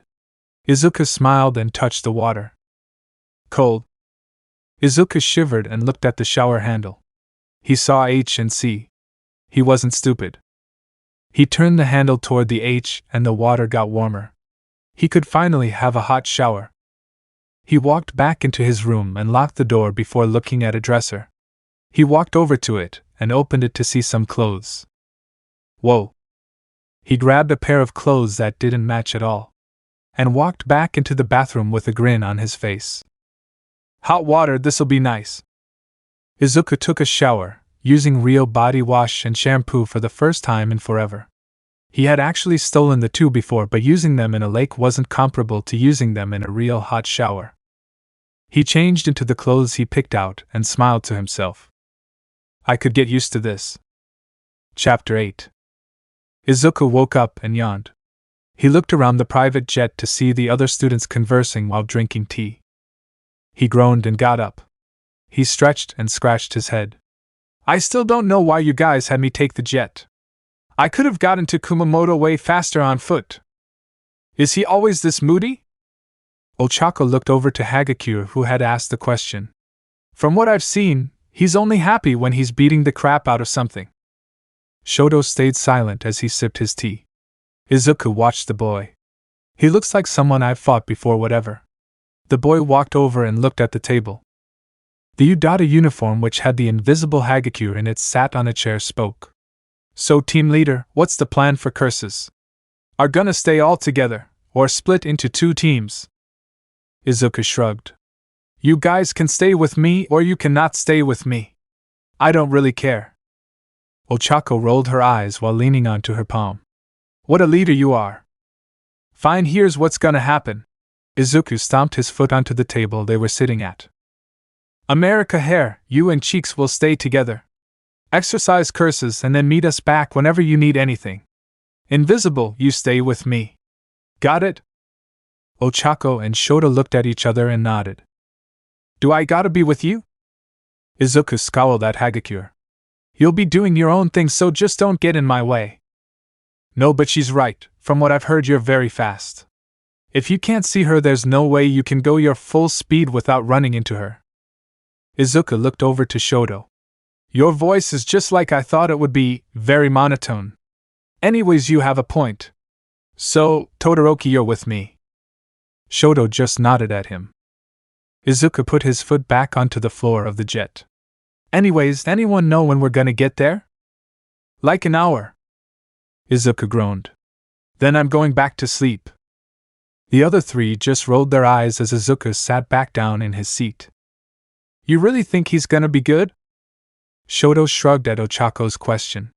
It doesn't matter to me, he won't hold me back, I assume, so I'll be fine alone. Ochako just nodded and looked over to Hagakure. I'm happy we'll be able to work together again, last time was a lot of fun. Ochako giggled and Hagakure's uniform could be seen bouncing up and down. Yeah, it's fun. Izuku slowly fell back to sleep. It didn't feel like much as he opened his eyes again, and the plane had landed. He yawned and stood up. He looked at his 3 team members and then back to the hatch to the jet. Let's go. Aizawa's probably waiting for us. They nodded and followed Izuku off of the jet. They were on the exact border of Kagoshima. Izuku looked at the remains of the city. It was almost nothing, only rubble. So this is the power of Limitless. I see you've made it safely. Izuku turned and saw a purple-haired boy. And you are? The boy walked up and put a hand out. Hitoshi Shinso. Izuku tilted his head slightly. Oh, you're the grade 1 on Aizawa's team, right? Shinso nodded, still waiting for Izuku to shake his hand. Izuku noticed this and chuckled to himself before taking the boy's hand. Izuku Midoriya, nice to meet you. Shinso nodded while shaking his hand. Anyways, you guys stay around this area? As you can see. Shinso pointed to the remains of the city. A lot of curses are over there. Keep them down, don't let anything happen to any civilians here in Kumamoto. Izuku laughed. All right, keep acting like my superior and I'll show you why I'm a grade above you. Anyways, later. Izuku disappeared from the view of the 4 students. Ochako sighed. Sorry about him. He has an ego. Shinso shook his head. It's fine, Aizawa told me about it. Anyways, stay safe, you guys. Shinso turned away and waved. Ochako sighed and looked to Hagakure and Shoto. Alright, Shoto, you're good to follow him? Ochako asked the boy as she looked over and saw Izuku wildly swinging around his dagger, taking out curses with ease. Shoto nodded and eyes shot out from his foot. He jumped on it and launched himself away and toward Izuku. He slid toward the boy, who turned and looked at him. Ice? Damn man, you 1A kids got cool quirks. Izuku laughed as he threw the dagger right past Shoto's face. Shoto looked at Izuku with confused eyes before a scream was heard in his ear. He turned around and saw a curse with the dagger lodged into its eye. Thanks. Izuku appeared next to the curse and ripped the dagger out of its eye. I'm injuring them, you run around and exorcise them, okay? Shoto nodded and Izuku disappeared again, appearing next to more curses. Ochako and Hagakure started to run a bit farther away from Izuku and Shoto. Are you sure Todoroki will be fine with him? Ochako nodded as they continued to run. He'll have to be. We don't have much of a choice here. Hagakure sighed as a huge curse appeared in front of the two. Whoa! Ochako clenched her fists. Get behind it! Hagakure nodded and threw off her uniform. It had been a general consensus between all of the students to not give her flack for being naked. She kinda had to be for her quirk to be useful after all. Ochako placed her hands on her clothes to make herself lighter. She ran at the curse and jumped at it, landing on its head. It screamed and threw its hands up trying to get Ochako off of it. Ochako punched the curse in the head and activated her quirk on it. Hagakure from behind hit the curse with a punch. Black flash. The curse started to float and Hagakure closed her eyes to focus. Curse technique. A blade made from pure cursed energy formed. It was invisible to anyone but Hagakure. Imperceptible blade. Hagakure slashed the foot of the large animal like curse, causing it to scream in pain. Hagakure and Ochako frowned. I know you're in pain. Ochako punched down on the curse and activated her cursed technique before crushing the curse into the ground, exorcising it in the process. Ochako dropped herself back to the ground and felt Hagakure pat her on the shoulder. Good work. The two heard an explosion and looked over in the distance to see Izuku flying at them. Izuku turned to look behind him while flying away from a curse that punched him. He saw Ochako and smashed his feet onto the crowd, skidding to a stop right next to Ochako. Izuku looked over at Ochako. He had a huge grin on his face. This Todoroki guy has a cool quirk. Before Ochako could reply, the boy disappeared and reappeared on top of the curse he was fighting, kicking its head down toward the ground. Ochako stared at the boy and Hagakure tapped her on the back. Ochako, come on, you can gawk at the fast dude later. Ochako snapped out of her staring and the pink blush on her face became slightly red. Shut up, she said, making Hagakure giggle. Shoto froze a curse and walked up to it. He used his flames to melt the ice and quickly punched it with cursed energy. He then made a small knife-like object made of ice. He infused it with cursed energy and exorcised the curse. Izuku looked at the boy. I wonder if he has a domain expansion like Pink Cheeks. Shoto looked over to the boy and his eyes widened. Watch Oyu, Izuku reacted before Shoto even finished speaking, quickly jumping out of the way. He chuckled and looked over to Shoto. He shot his dagger at the curse and sliced through its neck without even looking at it. Thanks for the warning, he said before disappearing and catching his dagger from the other side of the curse. I finally remember why I think I recognize you. Shoto raised a brow. You recognize me? Izuku nodded and walked closer to the boy with a grin. You're Endeavor's kid, aren't you? Shoto gulped and nodded. I am his child, but he's not my father. Izuku chuckled and put a hand on the boy's shoulder. So he's a scumbag, huh? Shoto slowly nodded again. Well, then I guess it's with great pleasure that I say. Izuku bowed down slightly and smirked. I kicked his ass a few months back, with little effort. Shoto felt a small smile form on his face. He quickly became self-aware and stopped smiling. He cleared his throat and nodded. Good for you. Izuku smiled back at the boy. You can smile, you know. If you stay all grouchy, you might come off just like he does. Izuku tells the boy before disappearing out of his sight. Shoto stands idle for a few seconds before the smile returns to his face. I wouldn't want that, would I? He chuckled before looking around and finding Izuku scrapping with a curse. Maybe the new guy isn't so weird after all. Hagakure's blade dissipated and she dodged a curse who swung at her. A vow of her cursed technique was that after she used it for 5 minutes she would be completely visible. Only to curses, so luckily for her no humans could see her. To make herself invisible to the curse again she could do one thing. Domain expansion. Hagakure had a domain expansion where everything within the domain became invisible to everyone except her. She could use this to attack her enemies without them being able to see her, but also not be able to see themselves. It seemed like a semi-useless technique, but with the terrain around her becoming invisible, she could use any objects within the domain to hurt the curse or person she was facing. Also, just like every other domain, it made the user stronger, and their curse technique more effective. Hagakure punched the curse and it immediately disintegrated into dust.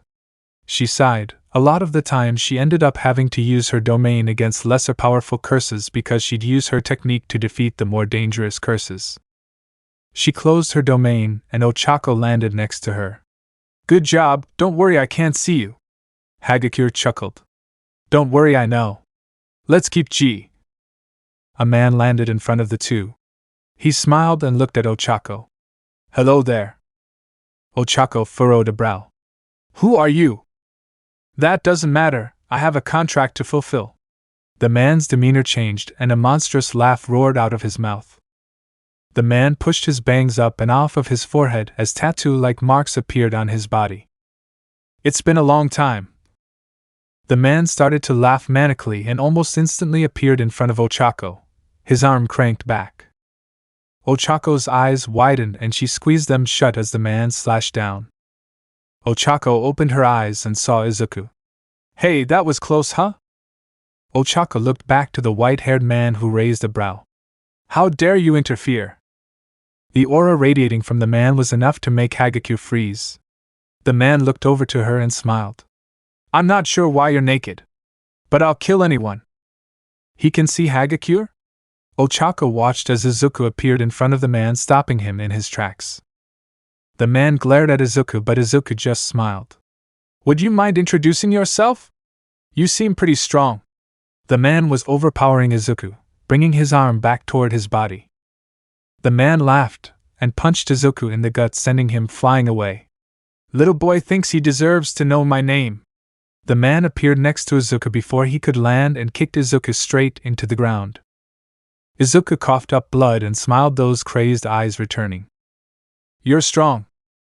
The man laughed at Izuku. I'm the strongest. The man punched into the ground, creating a huge crater. By this point, Shoto had already alerted the rest of the sorcerers. Izuku had narrowly avoided the man's punch and stood a few meters away, wiping the blood off of his mouth. He drew blood. Izuku started to laugh again as he charged at the man. The man grabbed Izuku by the throat, surprising him. Do you think you're strong? Don't make me laugh. The man threw Izuku as far as he could. Izuku flew into Kumamoto and through a building. He breathed heavily as he looked around at the office workers. Before he could stand up, the man appeared in front of him and dragged his head through the floors, eventually ending up at the ground level. You're weak. Nothing compared to him. And who's him? Izuku chuckled as he kicked the man in the stomach and slid under him. He then kicked the man into the ground. Satoru Gojo. Izuku raised a brow. Gojo? Izuku laughed and grabbed an office chair before throwing it at the man. Gojo's been dead for hundreds of years. The man laughed as he smacked the chair away. He received a kick to the back of the skull, sending him stumbling forward a bit. Izuku appeared in front of him and uppercut him into the air. And who do you think killed him? The man couldn't stop laughing. His laugh was ominous. It struck the slightest bit of fear into Izuku.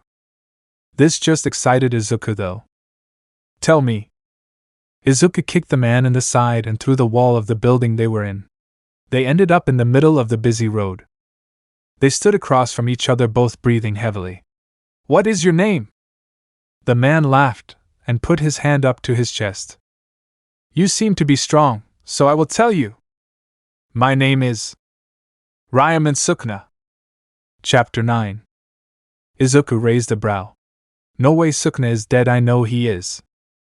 Prove it. Sukuna chuckled and put his hands together. Domain expansion. The surrounding area was destroyed, cars flew around, and a huge shrine appeared behind Sukuna. Malevolent shrine. Izuku's eyes widened as he saw slashes darting close to him. He noticed this wasn't a normal domain. Izuku disappeared and Sukuna raised a brow while looking around. He couldn't have. Hey, Sukuna. Sukuna's head turned and hundreds of meters away stood Izuku. You gonna come fight me? Your domain isn't big enough to keep me in it. So that won't work on me. The boy laughed to himself, and Sukuna grit his teeth. I can't sense his cursed energy. What is he? Is this a quirk? Malevolent shrine dissipated, and Sukuna got into a fighting stance. If I make a vow to extend the range of malevolent shrine, could I keep him in? Izuku appeared in front of the man and swiped under his feet. Sukuna caught himself on his palm, being completely upside down. No, he's too fast. Sukuna used Dismantle and Cleave trying to hit Izuku, but Izuku easily avoided. You know you aren't sneaky with that, right? Sukuna smiled and got back onto his feet. You can see my curse technique, only one other thing was able to do that. Sukuna started to laugh. And what was that? Was it Satoru Gojo? Sukuna shook his head no. He appeared in front of Izuku, and the two started to fist fight. Sukuna threw a right hook and Izuku blocked with his left arm before using his right to overhand. Sukuna ducked under it and uppercut Izuku in the jaw, the force sending Izuku into the air. Izuku growled. He's really strong. Is he really, Sukuna? Sukuna appeared above Izuku and looked down at him with a grin. You're fun, maybe I'll keep you alive. Sukuna put his foot on Izuku's stomach, stopping his upward momentum, and then smashed down into the ground. Izuku felt the wind knocked out of him and laid frozen. Who am I kidding? You're dead. Sukuna raised his hand and put it into a gun-like position. Izuku was still frozen. He grit his teeth and braced himself. You can't kill me, you son of a hitch. Sukuna slowly smiled. Watch me. Before he could use Dismantle and Cleave, his vision became pitch black. What is this? Sukuna sensed cursed energy from in front of him and brought his hand up, shooting Dismantle and Cleave in front of him. Izuku looked behind himself and saw Aizawa. A small smile appeared on his face. Izuku kicked Sukuna in the balls and he looked down. Little shit. He blindly shot at Izuku, who appeared behind Sukuna, and used a dagger to stab him in the back. Izuku looked at Aizawa, who had one of his eyes completely black. His curse technique, using it whoever he looked at, he could use his cursed energy to make them not be able to see. The effect, similar to his quirk, would end once he blinked. Sukuna growled. What an annoying ability! Sukuna dashed at Aizawa and slashed at him. The man barely dodged. Luckily, anything has cursed energy that I can sense. Your ability is good to blind someone, but with any sort of sense for cursed energy, it's easy to get by. How are you alive? Sukuna laughed. Do you really think after the brat killed me that I wouldn't come back? Foolish. Sukuna punched Aizawa in the gut, and he spat up blood while closing his eyes, disabling his cursed technique. Sukuna's vision returned and he looked around. He has no cursed energy. Is he like she was? Sukuna thought back hundreds of years to his final fight alive, one of the people who played a role in his death. Maki Zenin. Izuku appeared behind Sukuna and slashed at his back, creating a huge gash. Sukuna was baffled. No way, he's way faster than her. Izuku disappeared again as Sukuna ripped his arm around trying to slash at him. Sukuna started to get angry. He put his hands together in a hand sign, once again uttering Domain Expansion. Malevolent Shrine once again ripped out of the ground. Surrounding buildings were crushed, and Izuku's eyes widened as he looked to Aizawa, who was laying on the ground with blood dripping from his mouth. Ah, damn it. Izuku appeared in front of Aizawa and put him over his shoulder. 200 meters, that's how far it goes. Izuku watched as civilians were trapped inside the domain. No normal human was fast enough to escape. Izuku glanced back to Sukuna, who had a grin on his face. Curse technique. A voice roared. Izuku looked over to the source and saw All Might with his fist cranked back. Cursed energy flowing over his fist. All Might's curse technique let him use one extremely powerful punch, over 5 times the output of a normal full-powered punch. Enough to destroy multiple continents at once. Sukuna looked over, and before he could react, All Might punched him in the face, sending him flying hundreds of meters away. Before the domain dissipated, the cleave struck All Might, causing blood to shoot out of his mouth and almost whole body. Izuku's eyes widened. No way. Izuku put down Aizawa. He looked over to Sukuna. His face started to change and the tattoos on him disappeared. his smile going from crazed to calculated. Tashinori. All Might grit his teeth and looked to Izuku, beckoning him to talk. Izuku quickly appeared in front of the man. What's up? I'm in no shape to face him, he is All For One. I don't want to put my burden on a child, but please. All Might put his hands on the boy's shoulder. Hold him off for me.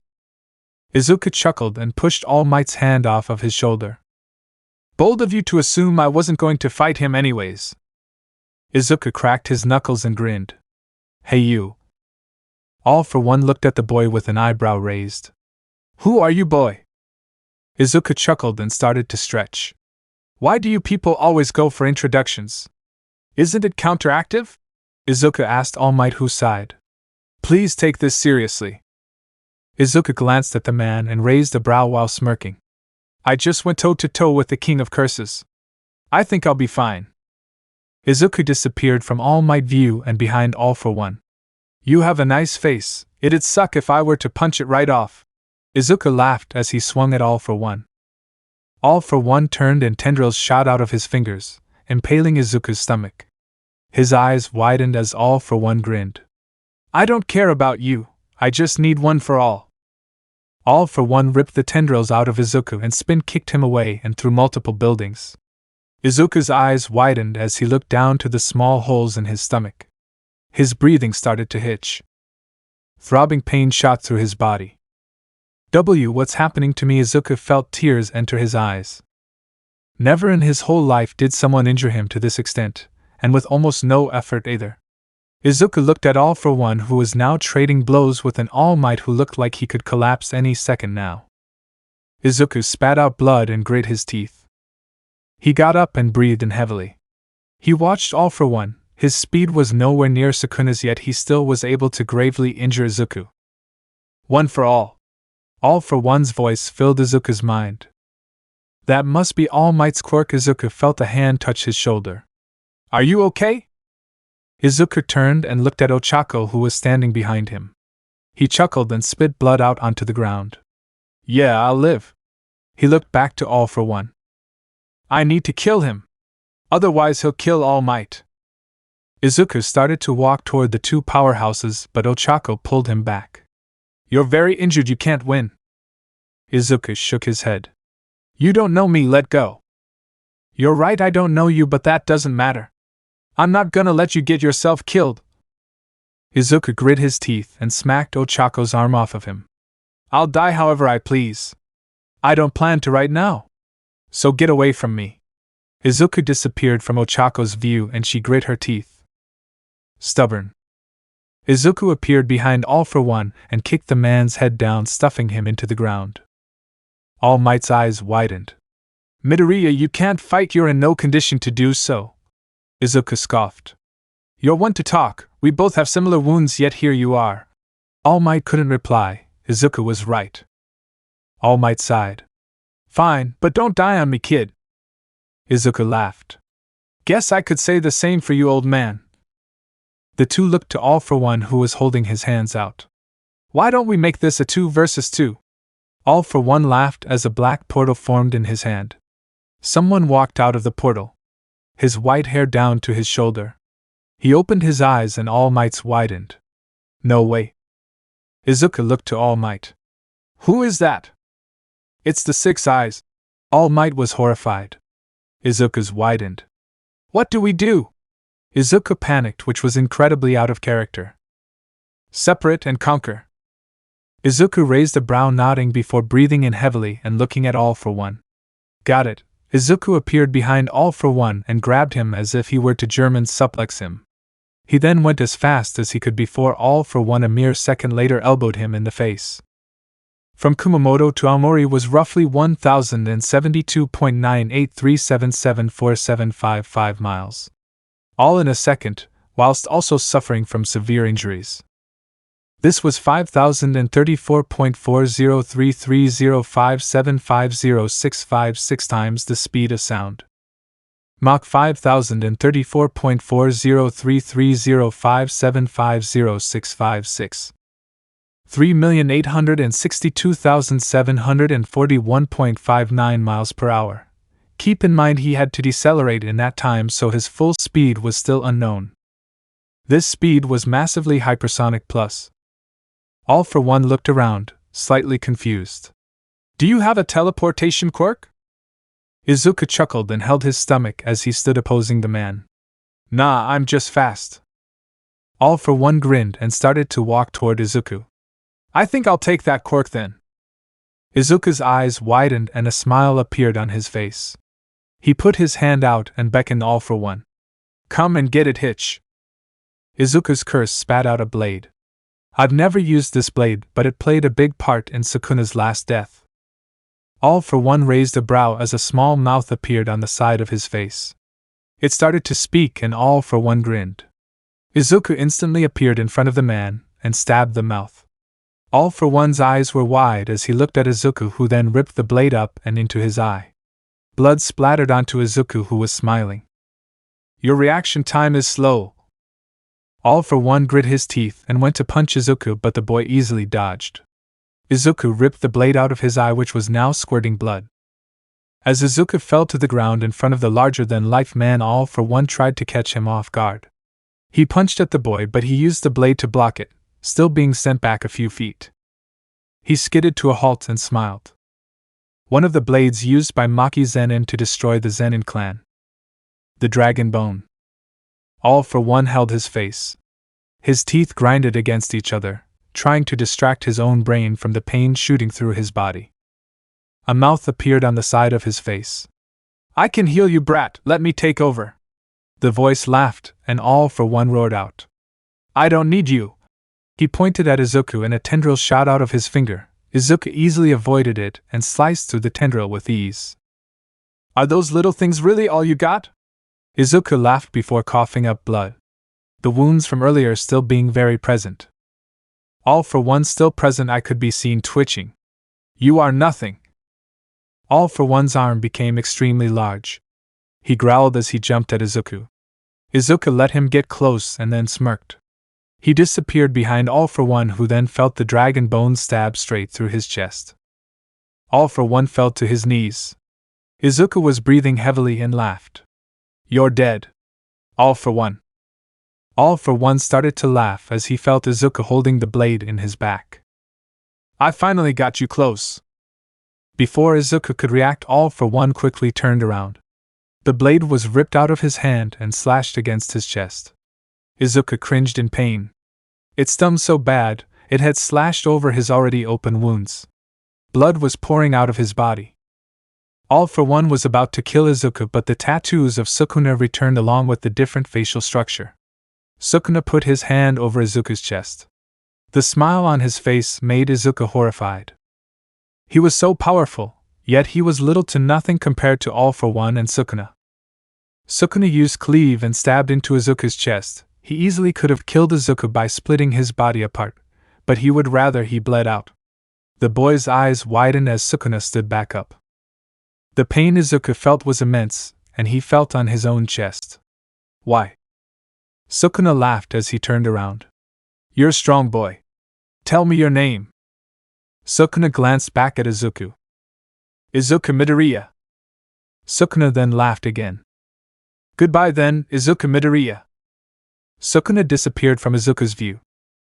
Izuku ripped off his already ripped up shirt and looked at his own body. Damn it, no way, this is how I die. Izuku would have gone after Sukuna, but instead he was subjected to lying in the pool of his own blood. No. Izuku started to cry. No way, I can't die. Izuku stared at the sky. It was just breaking noon and the sun was high up in the air. Tears flowed down the boy's face. I want to live. Chapter 10. Izuku slowly opened his eyes. He felt energy coursing throughout his body. He looked over and saw an old woman with her hands on him. The woman noticed him opening his eyes. Welcome back. Izuku shot up in the bed. What? The older woman chuckled. Slow down, sweetie, you're still not back to 100%. Izuku looked over to her and raised a brow. Who are you? Recovery girl. You're at U.A, so you're safe now. Izuku felt at his chest. The scar tissue from Sukuna's cleave created an X on his chest. How am I alive? The last thing I remember is laying down somewhere in Aomori bleeding out. Recovery Girl chuckled a bit and rubbed her nose. You can thank Uraraka for that. Izuku raised a brow. I was across the whole country. How did she get to me before I bled out? Recovery nodded, understanding his confusion. Well, All Might brought her with him to find you. Luck was on our side for sure, but Uraraka was the one to use reverse curse technique to keep your heart beating till you could get here. Izuku slowly nodded. I'm good now, right? He asked the woman, who slowly nodded. You'll need a few more treatments, but you should be able to go to school now. How many treatments have I had? 200. Izuku's eyes widened. What? How long was I asleep? Recovery Girl smacked him on the face. Quiet down. Izuku closed his mouth. Sorry anyways, how long was I asleep for you to perform 200 treatments? 2 weeks. How long was each treatment? Hour long. So you're saying you performed 200 hours worth of work in 2 weeks? A week is 168 hours, does that mean? Recovery Girl nodded and Izuku's mouth gaped open. Wow, you have one hell of a work ethic. Recovery Girl chuckled. I had to keep you alive, boy. If I didn't, we'd have no chance against Sukuna and Shigaraki. Izuku closed his mouth, his demeanor becoming more serious as he stood up. Yeah, is All Might okay? You said he found me, which means he survived his run-in with Six Eyes. Recovery Girl nodded. The Six Eyes hasn't mastered his powers to the extent we thought he had, but I'll let All Might explain that to you. For now, lay down so I can finish this treatment. Izuku quickly nodded and lay down. Once the treatment was done, Izuku got up and stretched. He popped his neck, which was stiff. It made Recovery Girl cringe. Alright, boy, go to All Might's office. He will talk to you there, okay? Izuku nodded and turned around, walking to the door. He hesitated. He then sighed and turned back toward Recovery Girl. The woman looked at him a bit confused. He put his hands to his side and bowed down. Thank you for saving me. I'm forever in your debt. Recovery Girl smiled and patted the boy's head. Don't worry, sweetie, it's part of my job. Make sure to thank Uraraka as well for really saving you. Izuku raised his head and smiled at the woman. Alright, I will, and in the most respectful way possible. I hope I don't need to see you again. Izuku chuckled and Recovery Girl laughed with him. Of course, bye-bye now. Izuku waved as he left the room. He started to walk through the Udata building, soon realizing he didn't really know where he was going. He wandered around until finally finding the route to All Might's office. He walked to it and knocked. The door quickly opened and All Might's eyes widened. Midoriya. All Might grabbed the shorter boy's shoulders. Hi, can we talk inside? All Might nodded. Yes, let's go. All Might turned and walked into the room. Izuku followed him and sat down. So, are you aware of the situation? Izuku shook his head. Nah, I just woke up. All Might nodded. Alright, well, I fought the Six Eyes. And I learned that he isn't as skilled with his techniques as Satoru Gojo. He's beatable. By you? All Might shook his head. No, Midoriya, by you. He pointed his finger onto Izuku's chest. I couldn't even beat Sukuna. What makes you think I could beat the Six Eyes? Midoriya, we had no idea that Sukuna was even alive, let alone his vessel being All for One. That doesn't change my point. I lost. How could I ever stand up to someone who has the potential of someone I lost to? All Might frowned at Izuku, who without even knowing had tears in his eyes. It's okay that you lost, you're only human. No, I'm stronger than humans. I went across all of Japan in a second? That doesn't matter, you still have the mind of a human. Izuku grit his teeth and clenched his fists. Maybe that's why I hate this so much. If I just weren't a human, I wouldn't feel terrible right now. And maybe if I had some sort of quirk, I could have beat Sukuna and All for One. Well, some things you can't change. Izuku shook his head while standing up and walking toward the door. Listen, All Might, if you think I can beat him, you're not crazy, you're just stupid. I know you can if you work with me, the inverted spear of heaven, right?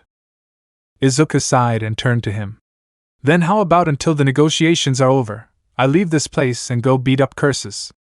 The stronger I get, the better chance I have against the wannabe Gojo. All Might sighed back. How about I let you go, as long as you bring some Udata students with you? Izuku raised a brow. Who's strong enough to keep up with me? All Might chuckled. How about all of the first-grade sorcerers in your class? Name 'em. Tokoyami, Bakugo, Uraraka, and newly grade 1 sorcerers, Todoroki and Hagakure.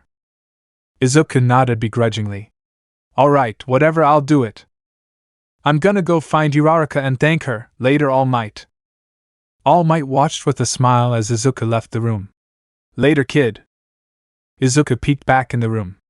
I forget how to get out of the school. All Might laughed before giving him directions. Izuku quickly made his way toward the dorms. He felt a new emotion. Anxiety. He knew this would be the first time he's apologized to someone too upfront. Of course he did so to Recovery Girl, but this time it was someone his age, not some old lady. He had a newfound respect for Ochako that he wasn't even self-aware enough to realize existed. He walked into the dorms and looked to the living space. Everyone stared at him. He noticed that Ochako wasn't with them. He sighed. The one time he actually wanted to see her, she wasn't there. Midoriya, you're up. A floating Udata uniform ran up to the boy and hugged him. Hi. Izuku muttered to Hagakure. I'm so happy you're safe. Hagakure's smile could be heard in her voice. Izuku patted what he hoped was the girl's shoulder. Luckily he was right. Thanks. I'll go get Ochako. Hagakure ran up the stairs, leaving Izuku standing alone. The rest of the class still staring at him. Happy you're alright, we thought you wouldn't make it back. Shoto spoke from the couch. Izuku just chuckled. I wouldn't die that easily. Bakugo stood up and grit his teeth. Oh, shut up, you faced Ryam and Sukuna, you should be dead, so don't be so nonchalant. Izuku's small smile disappeared. And where were you? Fighting some grade 3 fodder? Bakugo's head metaphorically blew smoke. You bastard. Midoriya? Izuku quickly turned around and saw Ochako at the stairs. Welcome back. Izuku nervously chuckled while scratching the back of his head. Yeah? Ochako finished walking down the stairs and got close to him. So, how are you feeling? Izuku pulled the top of his shirt down a bit to show his scar. Little banged up, but I'll live. Ochako smiled and nodded. Good to hear. An uncomfortable silence was in the room. Izuku cleared his throat. Can we talk in my dorm? Ochako was a bit surprised but nodded. Yes, sure. The two walked to Izuku's room. He walked in and saw a few gifts sitting on his nightstand. What the hell are these? Ochako chuckled while walking up to the nightstand. The class got you some gifts. As little tokens of appreciation for helping All Might and Mr. Aizawa, since he's our teacher and all. Izuku slowly nodded and walked over next to Ochako before picking up one of the small gift bags. Which one is yours? Ochako giggled and grabbed one of them. Here you go. She put the box out toward him. He felt a little funny as a small smile appeared on his face. Oh, thanks, he replied before opening the box. A small charm sat in the little box he opened. It was a charm of a blade that he recognized immediately as his own dagger. He couldn't help but smile and chuckle while taking it out of the small encasing it was in. So you like it? I know you like to use blades and well, I don't know, I thought it would be nice. Most of the others just wrote letters or got flowers if I'm being honest, so I wanted to switch it up. Izuku chuckled while looking at the charm. Yeah, I like it. Anyways, I actually wanted to talk about what happened when I was last awake. Ochako raised a brow. What about it? Izuku itched the back of his neck while looking anywhere but at Ochako. Well, I was told you were actually the reason I survived. Ochako nodded.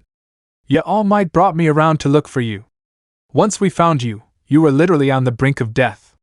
So I'm glad I was able to get you back to the point where Recovery Girl could heal you. Ochako chuckled to herself a bit. Izuku sighed and forced himself to look at the girl. An embarrassed blush painted across his face. Uraraka. Ochako blinked a few times. This was the first time he had ever called her by her actual name to her face. Yeah? Izuku bowed down. Thank you? If it weren't for you, I'd be dead right now. Ochako was a bit confused. No problem, but you don't have to be so formal. Izuku stopped bowing. Oh, okay. Well, that's all I really had to say. He was clearly awkward. It's not as if Ochako knew him well enough to judge if this was normal or not, but from all she's seen, it definitely wasn't. Ochako slowly nodded. Well, yeah, no problem. Honestly, I'm just happy I was able to use it so effectively. I literally kept your heart beating. Ochako chuckled while trying not to make it as awkward as Izuku was. The embarrassed blush never even left his face. He nervously laughed. Well, good news, it's beating on its own now, heh? Ochako nodded. Well, the rest of the class and I are having dinner soon in the dining room. If you'd like to join us, you can. Izuku chuckled a bit before shaking his head. Sorry, I'll have to pass. I could barely thank you. If I have to thank everyone for these gifts at once, I might die of embarrassment. Ochako giggled while walking toward his door. All right then, I'll see you in the morning? You are coming back to actually go to school this time, right? Actually, I'm not. Ochako quickly turned back toward him. Huh? Why not? Izuku started to rub his arm, which he held in front of him. Well, I'm gonna be living at the dorms but not actually going to school. Since I lost to Sukuna, I'm gonna go out and beat up as many curses as I can to get stronger. Where I'm at now, I'll never win against him, or the Six Eyes. Ochako was slightly alarmed. Aren't you my age? I mean, how could anyone expect you to? Sukuna is literally the strongest sorcerer to ever touch the earth. I am your age, but that doesn't matter. I'm the only way anyone can beat them. They can't sense my cursed energy since it doesn't even exist. Izuku was clearly distressed. He had never been beat so bad before. Not once in his life. Yet here he was afterward. The only reason for him being alive was some girl that he didn't even know saving him. He felt weak. Ochako sighed. Listen, I know I can't stop you. So how about I join you? If I get stronger as well, then I can help you beat them as well. Why do you care? You don't know me at all. Let me go with you. Ochako's voice was stern and Izuku grit his teeth. Well, I don't really have a choice in the matter anyway. All Might told me the only way he'd let me go and beat up curses was if I brought all of the first-grade sorcerers from here with me. Ochako raised a brow. What if one of them disagrees, like for instance Bakugo won't want to do that? Izuku shrugged and breathed in heavily while closing his eyes. Man, I don't know. I just know I need to get stronger. Ochako pursed her lips. Okay, first off, don't call me man. If you couldn't tell, I'm not one, and second. Ochako walked up to the boy and poked his chest. Get your head out of your ass. Izuku clenched his fists. The hell does that mean? Ochako scoffed as she took her hand back to her side. Here, I thought you were a genius. Can't even deduct a simple metaphor. Ochako crossed her arms. Now listen, if you want to be rude, I can do the same. I'm not scared of you. Izuku's mouth gaped open, but he quickly grit his teeth. As he was about to speak, Ochako interrupted him.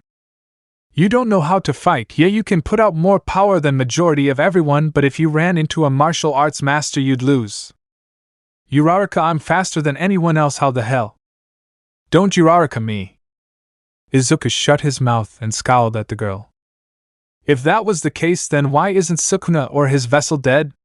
No matter your speed, if someone can react to it somehow or some way, then what?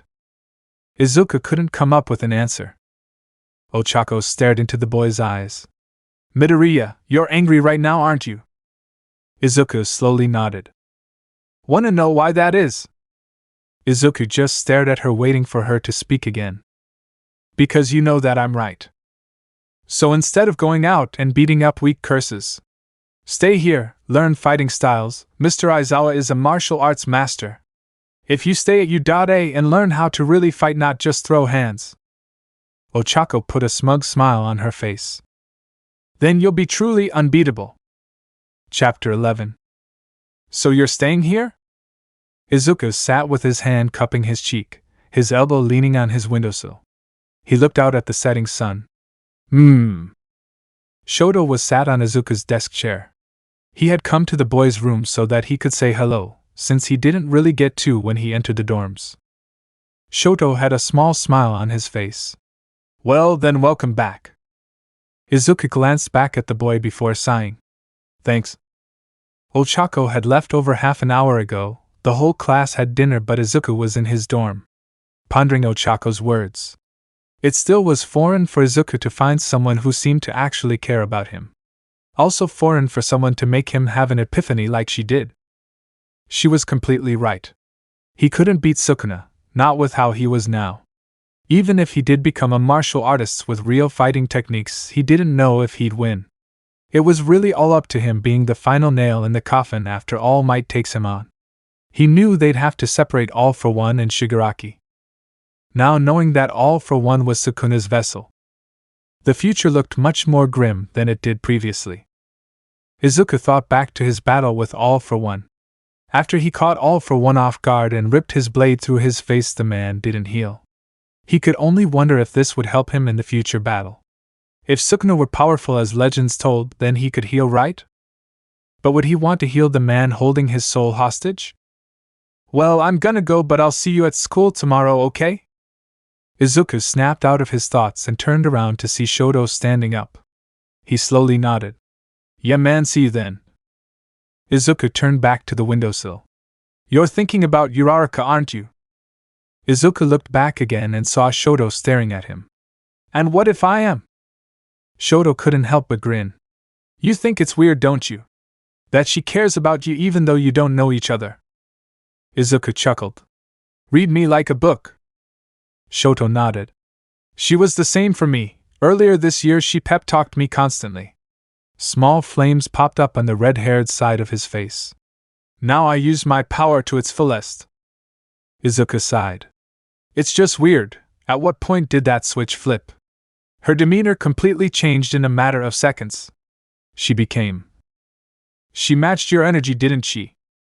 Izuku looked back out of the window to the sun, which was just leaving the horizon. Yeah, no one's ever really done that before.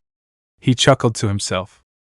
Shoto smiled a bit while also looking out of Izuku's window at the sunset. Well, once you get accustomed to our class, it'll happen a lot. We like to have friendly competitions. You might be stronger than us, but that won't stop us from challenging you. Izuku smiled while shaking his head. He groaned. Man, school's gonna be weird. Never been to an actual class before and I'm pushing 17. Not once? How's that work? Izuku looked back to Shoto. Never met my parents, so I haven't done a lot of stuff my parents would set up for me. If I wasn't a smartass, then I wouldn't even know how to read and write. But I managed to pick it up on my own, along with speaking if you couldn't already tell. Izuku shrugged while smiling. Admirable, yet you still have so much to improve. Izuku's smile disappeared. The hell does that mean? Shoto chuckled as he turned back toward the door.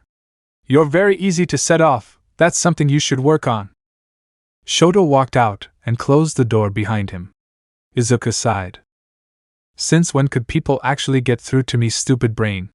He punched himself lightly in the head as a way of scolding himself. Dumbass. Shoto walked into the common room to see Ochako and Bakugo sitting opposite of each other on the couches. So, did you get anything? Shoto looked to Ochako, who was leaning her head back off of the armrest of the couch and looking at him. A little, I guess. He told me that he's confused why you care. So I told him I was the same way with you, but you got me out of it. Ochako brought her head up and popped her neck. All right, he is going back to school, right? I left his room before he could give me a concrete answer. Shoto nodded as he walked around the couch and sat down next to her. Yeah, he said he's staying. Also, he thought it was weird that you matched his energy. It's a good trait of yours. Shoto chuckled. Ochako just slowly nodded. If I don't, how can I get through to them? Midoriya is one stubborn son of a hitch. Ochako shrugged. Lucky for me, I can be the same. Bakugo rolled his eyes. You have an ego that you usually don't. Buck is up with that. Language? Ochako chuckled at Shoto. For real, man. Watch your mouth. She giggled while sitting up and getting off of the couch. Also, I gotta be confident. The line between confidence and arrogance is a thin one, but I'm more than willing to walk that line if it means doing the best for me. Bakugo scoffed. What a way with words you have, Queen Ochako. He mocked the girl, but she just smirked at him. Queen Ochako, you know I kinda like that name. You can keep calling me it, peasant. Bakugo's jaw dropped. Ochako flicked him on the nose, shutting him up. Stop. I'm going to bed, see you tomorrow. Ochako walked toward the staircase up to her room. Good night. Shoto and Bakugo both quickly answered. Good night. Man, she's annoying. Shoto chuckled at Bakugo. She'd kick your ass so you can't really do anything about it. PFT, as if it'd be any different with you. Shoto glanced at the boy. The difference is I wouldn't be stupid enough to fight her in the first place. Bakugo's quirk and hand-to-hand combat were both on their own more advanced than Ochako.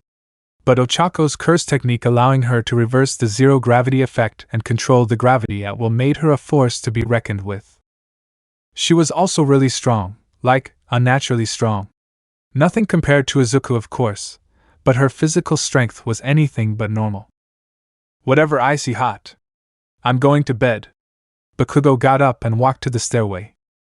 Bakugo and Ochako had always gone to sleep relatively early so that they would be ready for school. You would think they were really good friends, but if anything they were rivals. Shoto sighed and went into the kitchen. As Bakugo's footsteps left the stairs, another could be heard coming down. Todoroki? Shoto turned around and saw Momo standing in the doorway of the kitchen. Hey, what's up? Nothing really. I just got hungry, so I came down to get something to eat. Momo walked into the kitchen and walked over to the pantry. I can make something if you want. Momo shook her head while looking back at Shoto. I'm good, thank you for the offer though. Honestly, I'm surprised you're hungry. We ate dinner not too long ago. Momo giggled. I could say the same for you. Shoto closed his eyes and smiled. Yeah, true. Momo grabbed a loaf of bread, then walked over to the fridge. Also, I need to eat a lot of fats so I can use my quirk, since it burns through them faster than I can usually produce them. Shoto nodded as Momo grabbed butter out of the fridge. I'm surprised I didn't know that. Momo chuckled as she started to butter a few pieces of bread. I am as well, but then again you've only recently came out of your shell. I guess we can thank Ochako for that. Shoto smiled and nodded. Yeah. Hey. Both Shoto and Momo looked at the doorway. Mina stood with Hagakure behind her. Oop, did we interrupt? A grin on Mina's face confused Shoto but made Momo blush. No, I was just leaving actually. Momo quickly put the bread back in the pantry and then the butter in the fridge, taking the paper plate she had with a few pieces and walking toward the door. Mina and Hagakure moved out of the way and Momo stormed upstairs. Mina looked back to Shoto. Sorry, bro. For what? Shoto was clueless. Izuku laid in his bed, staring at his ceiling. He sighed. He didn't really want to go to school. It seemed like a nuisance. Plus, he never really considered making friends, so being surrounded by so many people would be annoying. He was also still shook from how Ochako was earlier in the night. It was such a switch in character, it had him feeling some type of way. It shouldn't have occupied his mind as much as it did, but he couldn't help it. If anything, he should have been worried about the next day. His first day of school. Chapter 12. Izuku yawned as he finished putting his Yudata uniform on. Man, I really don't want to do this. He looked in his bathroom mirror and looked at his tie. He had no idea how to tie it. He sighed and tossed the tie onto the bathroom counter. He walked out of his bathroom and then out of his room, grabbing his yellow backpack on the way out. Izuku walked through the hall of the dorms. He was still half asleep as it was only 6:30 in the morning. Midoriya. He glanced over and saw Ochako walking out of her room. He groaned as he nodded at her, acknowledging her presence. I'm surprised you're up. I was ready to barge in your room and wake you. Izuku sighed as the girl walked up next to him. I don't need you to parent me. I've gone almost 17 years without parents. I don't need someone to act as one now. Izuku covered his mouth and yawned. Ochako scowled. I'm not parenting you.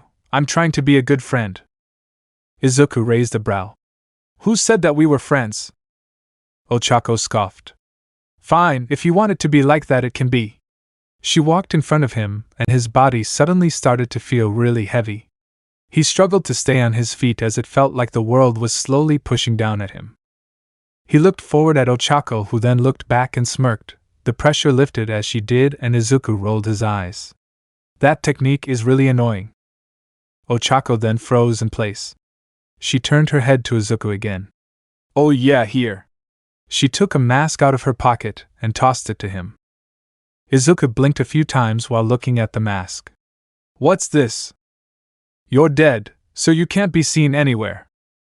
Izuku raised a brow at the girl and she sighed. We need to hide the fact that you're alive. If we do, then when you try and attack the Six Eyes, there's no way he'd expect it. So like I said, you're dead. The boy had a deadpan expression on his face. Really? Like you're not joking? Ochako shook her head. Nope, Aizawa told me to give it to you. It's a must, dead man. She chuckled to herself before walking down the stairs. Izuku sighed and looked at the mask again before thinking. Is this thing based off of All Might?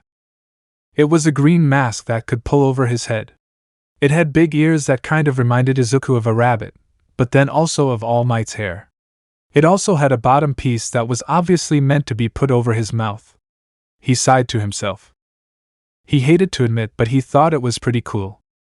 He wrapped it around his face and walked back into his room. For some reason it blacked out his eyes, only the green shining through. A small grin started to form on his face.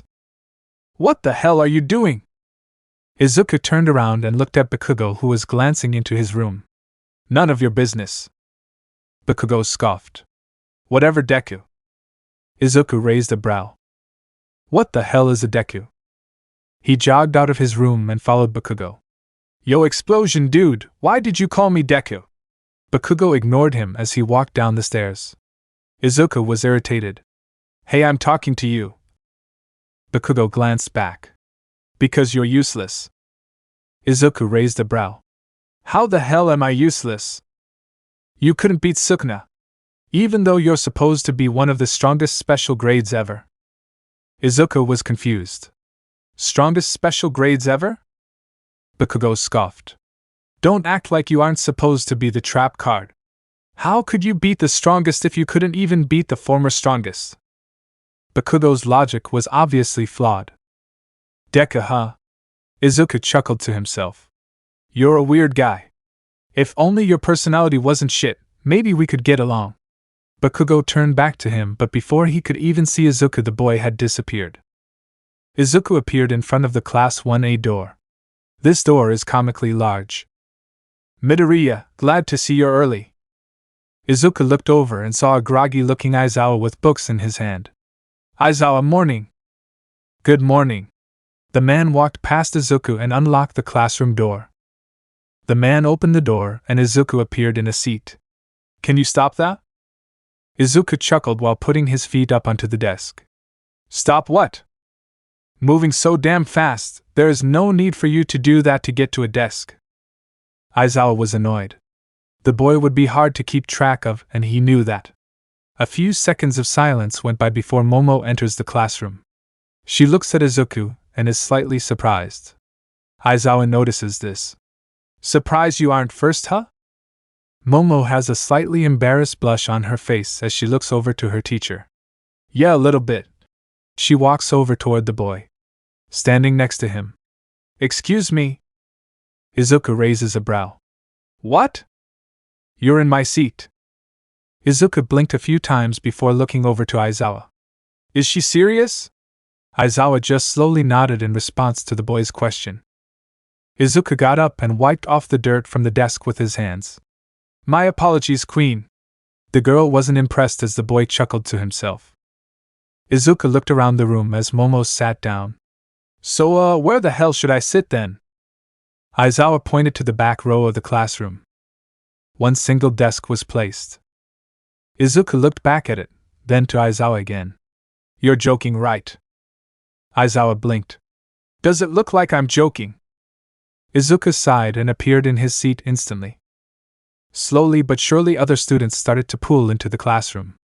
The bell rang and hurt Izuku's ears, having incredibly boosted senses suck sometimes. Okay class, today we're going to have final exams. These will serve as exams to decide whether or not you will advance to second year. There will be written exams and practical exams. Kaminari raised his hand and Aizawa nodded. Yes? What about the new kid? How will it work for him? The boy asked Aizawa, who then looked over to Izuku. Midoriya, you will take part in the practical just like everyone else. The written as well, except the written will have the sole purpose of showing us where you sit on an academic ladder. Izuku smirked and nodded. Good, I don't want it easy. Izuku saw Ochako look back at him with an unimpressed expression. You're gonna eat those words. Izuku chuckled. Bring it. The class collectively rolled their eyes at Izuku. Anyways, the practicals will be fights. For my initial students it will be 1v2 fights against the teachers. Similar to your first semester exams but reversed roles.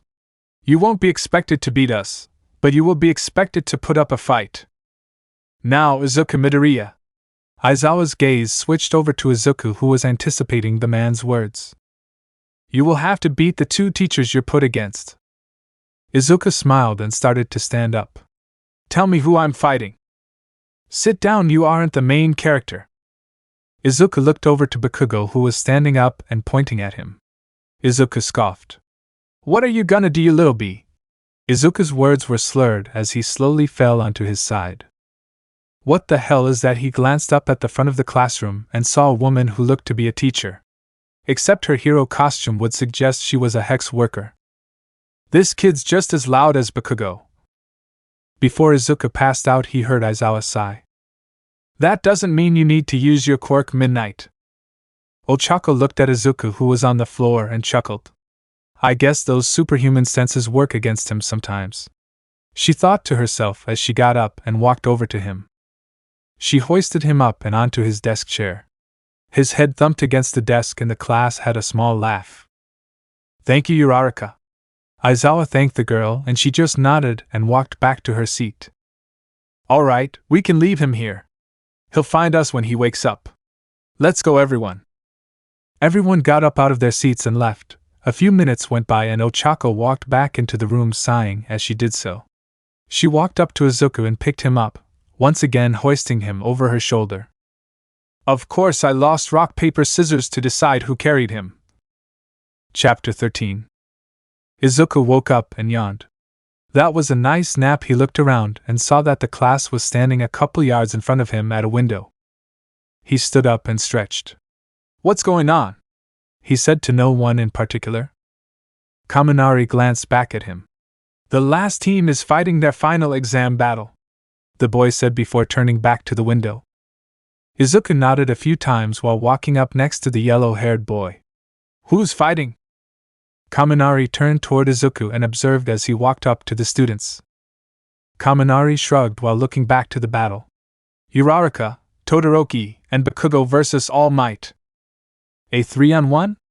That sounds a little. Izuku then thought back to his fight with All Might. He lost to All Might and knew damn well that he'd win the 3-on-1 that All Might was in currently. Never mind, perfectly fair.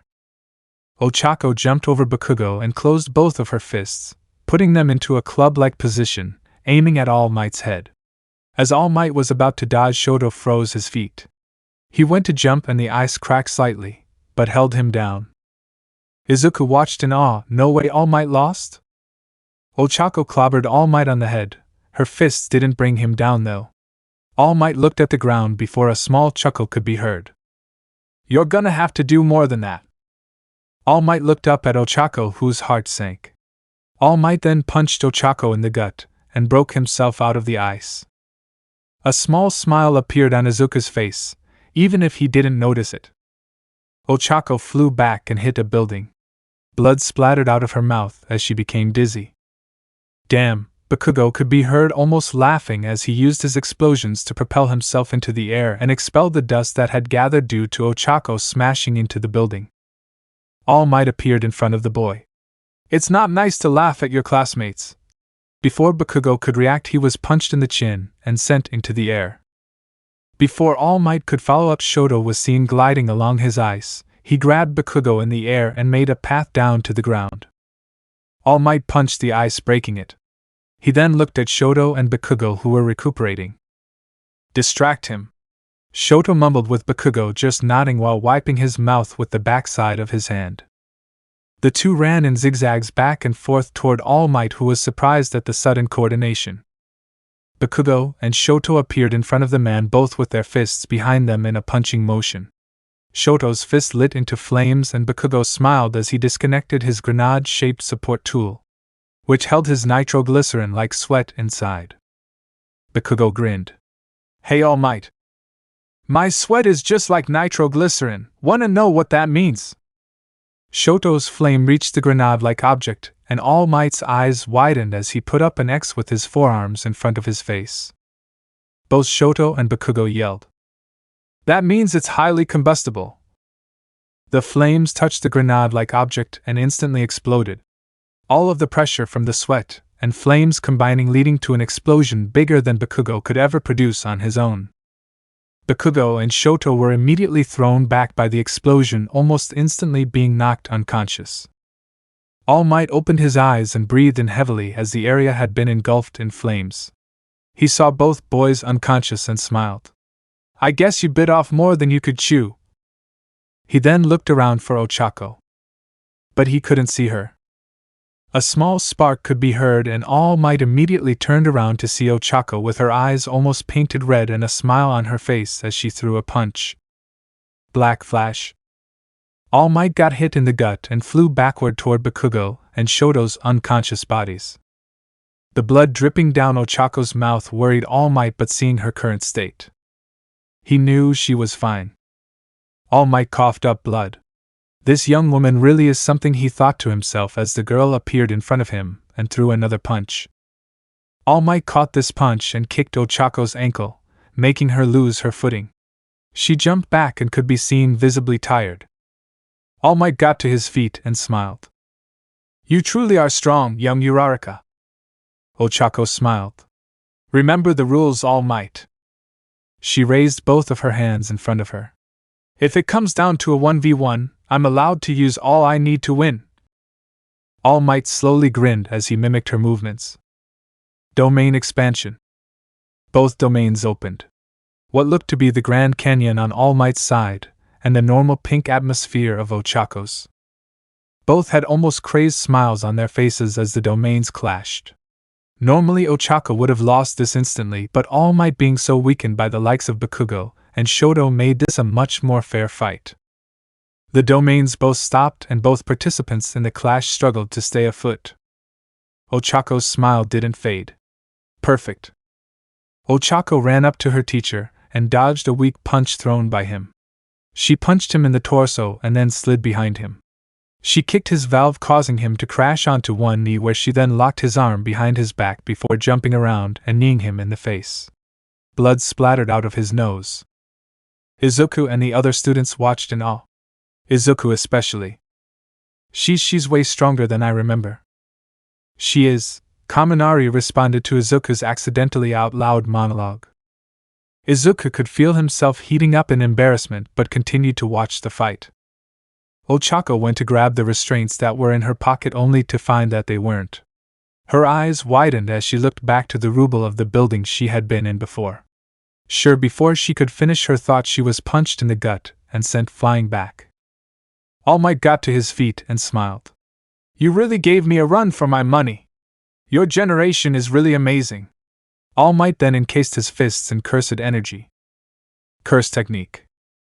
Ochako noticed the man's signature smile and became a little hesitant. What is he planning? All Might appeared in front of her. Don't worry, it'll only hurt for a second. All Might's smile faded. Good night, Uraraka. He then punched her in the gut, sending her flying through multiple buildings. The cursed energy on his hands faded and he smiled.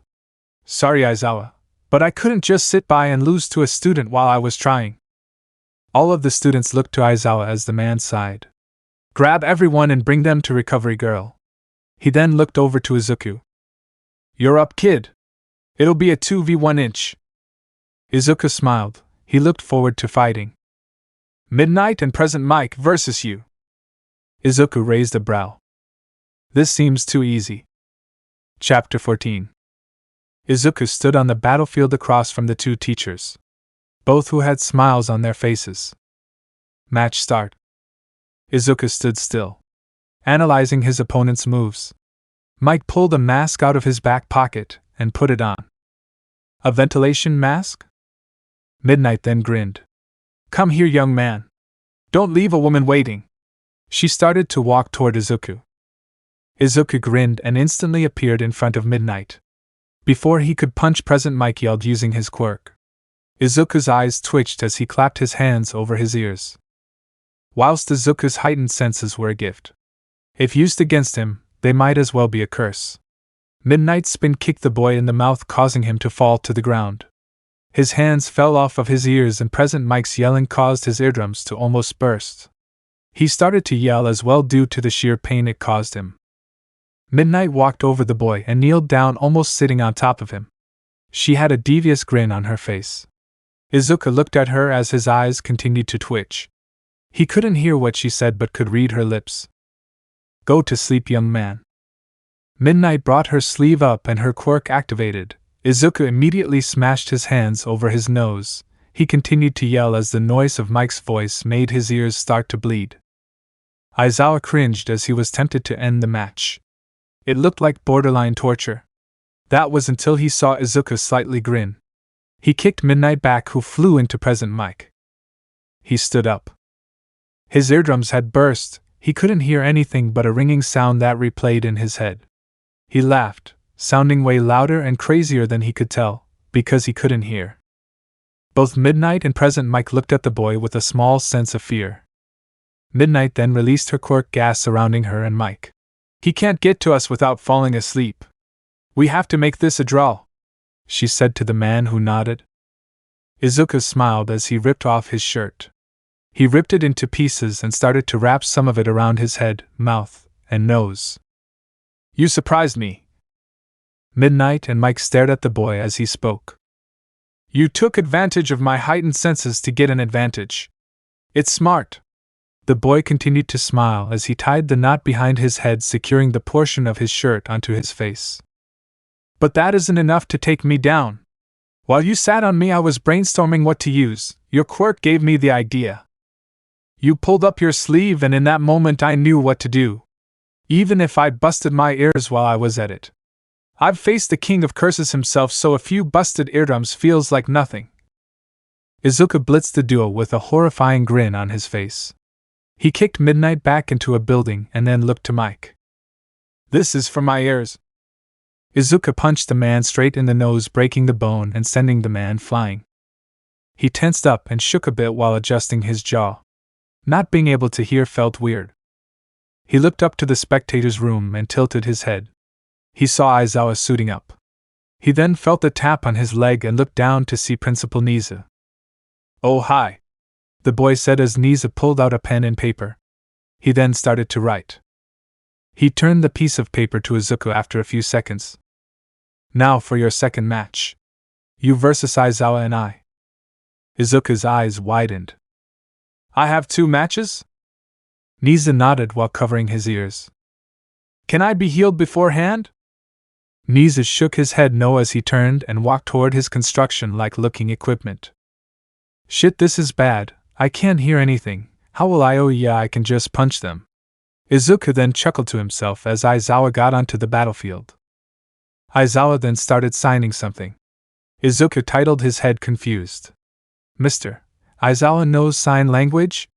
He thought to himself before the man started to charge at him. He easily dodged and appeared above Aizawa with a smile on his face. He was then hit with a huge boulder and sent flying. He pushed the boulder off of him and looked over to see Niza with another boulder in the grip of his machine. Izuku grit his teeth and picked up the boulder. Before he could do anything, Aizawa kicked him in the side of the leg, causing him to be sent down onto his knees. He looked up to Aizawa as the man elbowed him in the mouth. Aizawa then made a small hand sign and Izuku raised a brow. Suddenly his vision completely went black. Izuku tried to blink, but he was blind. He felt punches bombard him, and wildly swung his arms, trying to dodge all he could and counter. He felt himself start to panic. Why couldn't he see? Was this a secret ability of Aizawa? He didn't think he could be affected because of his lack of cursed energy. He was hit in the side of the head and could feel himself falling, the thud of the ground making him tremble. Back inside of the spectators' room, the students watched. He's being beat, but it's taken almost all of his senses being taken away for it to happen. Ochako walked into the room. She was the first to wake up out of the three boys. What's going on? Why is it so quiet? She walked over to the window and saw the boy on the ground almost curled up. Aizawa stood over him. As a teacher he was worried, but as an opponent he had gotten him in the perfect spot. Ochako put her hand on the window. Midoriya, come on, get up. Izuku laid on the ground as Aizawa showered him with kicks. He started to think back to his conversation with Ochako. Stay here and learn to really fight and not just throw hands. Then you'll truly be unstoppable. Izuku started to breathe heavily. If I can't use my eyes or my ears, then I'll just have to use whatever else I have. He felt a small bit of wind go away from him and rolled out of the way. He then felt the vibration of Aizawa's foot hitting the floor. He got to his feet and smiled while facing Aizawa without even being able to see him. Ochako watched, and a small smile formed on her face. Yeah, get him. Izuku ran toward where he presumed Aizawa was and was scarily accurate as he threw a punch at the man who barely ducked it. Izuku felt the wind of him ducking and immediately hit down and smashed Aizawa into the floor. Aizawa rolled back and smiled as he held his head. Learn to use your surroundings, even if you can't see them. Izuku had a smile on his face. He felt the slightest bit of rubble hit his side and immediately flashed out of the way, feeling the wind of a huge rock fly past him. He looked in the direction opposite of where the wind was blowing. That's where Nizu is. Izuku started to run toward Nizu. He appeared in front of the big machine and immediately destroyed the entire thing with one big punch. The class watched in awe. Even without his eyes, he's still able to tell where they are. Is this guy a god? Kaminari said as the class continued to watch. Ochako smiled. She didn't like to admit it, but ever since the heart-to-heart she had with Izuku, seeing how the loss to Sukuna affected him mentally, it had made her want to root for the boy even more, so seeing him overcome adversity gave her a warm feeling in her heart. Nizu sat on the ground with a smile and chuckled. Aizawa, you have one hell of a class this year. Aizawa ran up to Izuku, but the boy reacted to the vibrations of his footsteps and caught his punch. Izuku smiled and twisted the man's arm before sweeping his legs out from under him. I win. Aizawa felt Izuku's hand grip down on his neck and smiled. He then tapped out, making Izuku lose his grip. He released his ability from Izuku, and the boy's vision returned. He opened his eyes and smiled. Aizawa smiled back at him and put a thumbs up. Izuku was brought to Recovery Girl as the tests of the day ended. The sun started to set as the boy with his now healed eardrums walked back to the dorms alone. He walked with his arms behind his head. I wonder if anyone is making food after all of that recovery. I need to boost my stamina. Hey! Izuku snapped out of thought and looked over to see Ochako sitting on a bench. She looked tired as sweat dripped down her face. Hey! What's up? Izuku walked over and stood in front of the girl. Why do you look so tired? I was going on a run, the girl said as he wiped her face with a towel she had on her waist strap. Izuku slowly nodded. Before he could say anything, Ochako spoke. You did great today. Izuku felt a small blush go onto his face as he smiled. Ochako's eyes widened as he smiled. It wasn't his normal arrogant smile, but a sweet one. Thanks, I really thought they had me at the end there. Ochako blushed and looked down while nodding. Yeah, but you persevered. So good job, she said while staring at her shoes. I can say the same to you. You had a domain clash with All Might, and that doesn't seem like a small feat. Ochako looked up but was noticeably frowning this time. Yeah, but I lost the match. Izuku shook his head as he sat down next to her. That doesn't matter. You guys almost took out All Might. That in itself is impressive. Not even I could do that. Izuku chuckled while rubbing his forearm, just so he could be doing something with his hands. Ochako smiled while looking at the boy. I guess. Izuku started to fiddle with his fingers. Also, you helped me overcome my own fights, so thanks. Ochako raised a brow. Wait, how? I was unconscious for most of your fight. Izuku chuckled to himself. When I was on the ground and Aizawa was kicking me, I thought back to our conversation last night, and I guess it just motivated me. You said I'd be unstoppable. I couldn't just show that it wasn't true, right? The boy chuckled as Ochako felt that stupid blush return. Yeah? Ochako felt her phone buzz and quickly took it out. Results for the test just came back. She scrolled for a few seconds before her eyes widened. She started to read her results. Ochako Uraraka, written, 95% pass. Practical, pass. Her eyes widened as a huge smile appeared on her face. Wait, I passed the practical. She jumped off of the bench and up and down a few times. Izuku's eyes brightened as he smiled at her. Really? Good job. Ochako turned toward the boy and put out her hand. Come on, let's go back to the dorms. I want to celebrate with everyone. Izuku hesitated but saw the girl's smile and smiled as well. He took her hand and she started to run, leading him back to the dorms. Let the celebration begin. Chapter 15. I'd like to discuss Ochako Uraraka. Aizawa raised a brow at All Might. What about her? She has incredibly high strength, even comparable to my quirk. But just naturally. Is there any reason for that? Aizawa brought up the girl's record. I don't suppose so. He started looking at listed family members. His eyes widened. No way. Ochako sneezed and grabbed a tissue to wipe her nose. Ugh, spring is so annoying. I hate all of this pollen. It's making my allergies go crazy, she said while wiping her nose. Izuku chuckled as he grabbed more tissues to hand to the girl. At least we're getting closer to summer. It was the end of May. The two had started their second year at U.A after Izuku miraculously passed the written portion of the final exams.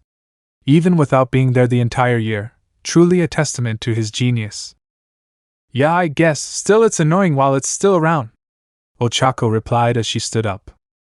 The two were in the common room after getting back from training. Since the final exams and Izuku becoming a full-time student, the two had become what you could call friends. They were inseparable but didn't really act so.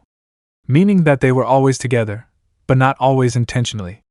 Sometimes they'd, coincidentally, go to the common room at the same time, or want to go to the gym at the same time, or just hang around campus at the same time. Izuku hated to admit, but she had become a close friend of his that he held close to his heart. He had also started to get along better with the rest of the class, well besides Bakugo, but that was a given. You want to make dinner?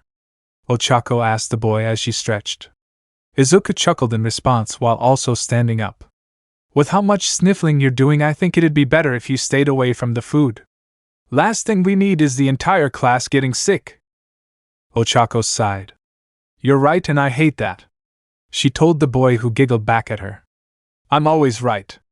He crossed his arms with a smug grin. She playfully flicked his nose, which made him flinch and flare his nostrils. Hey! Don't say dumb things, you're never right. Izuku glared at the girl. Nua!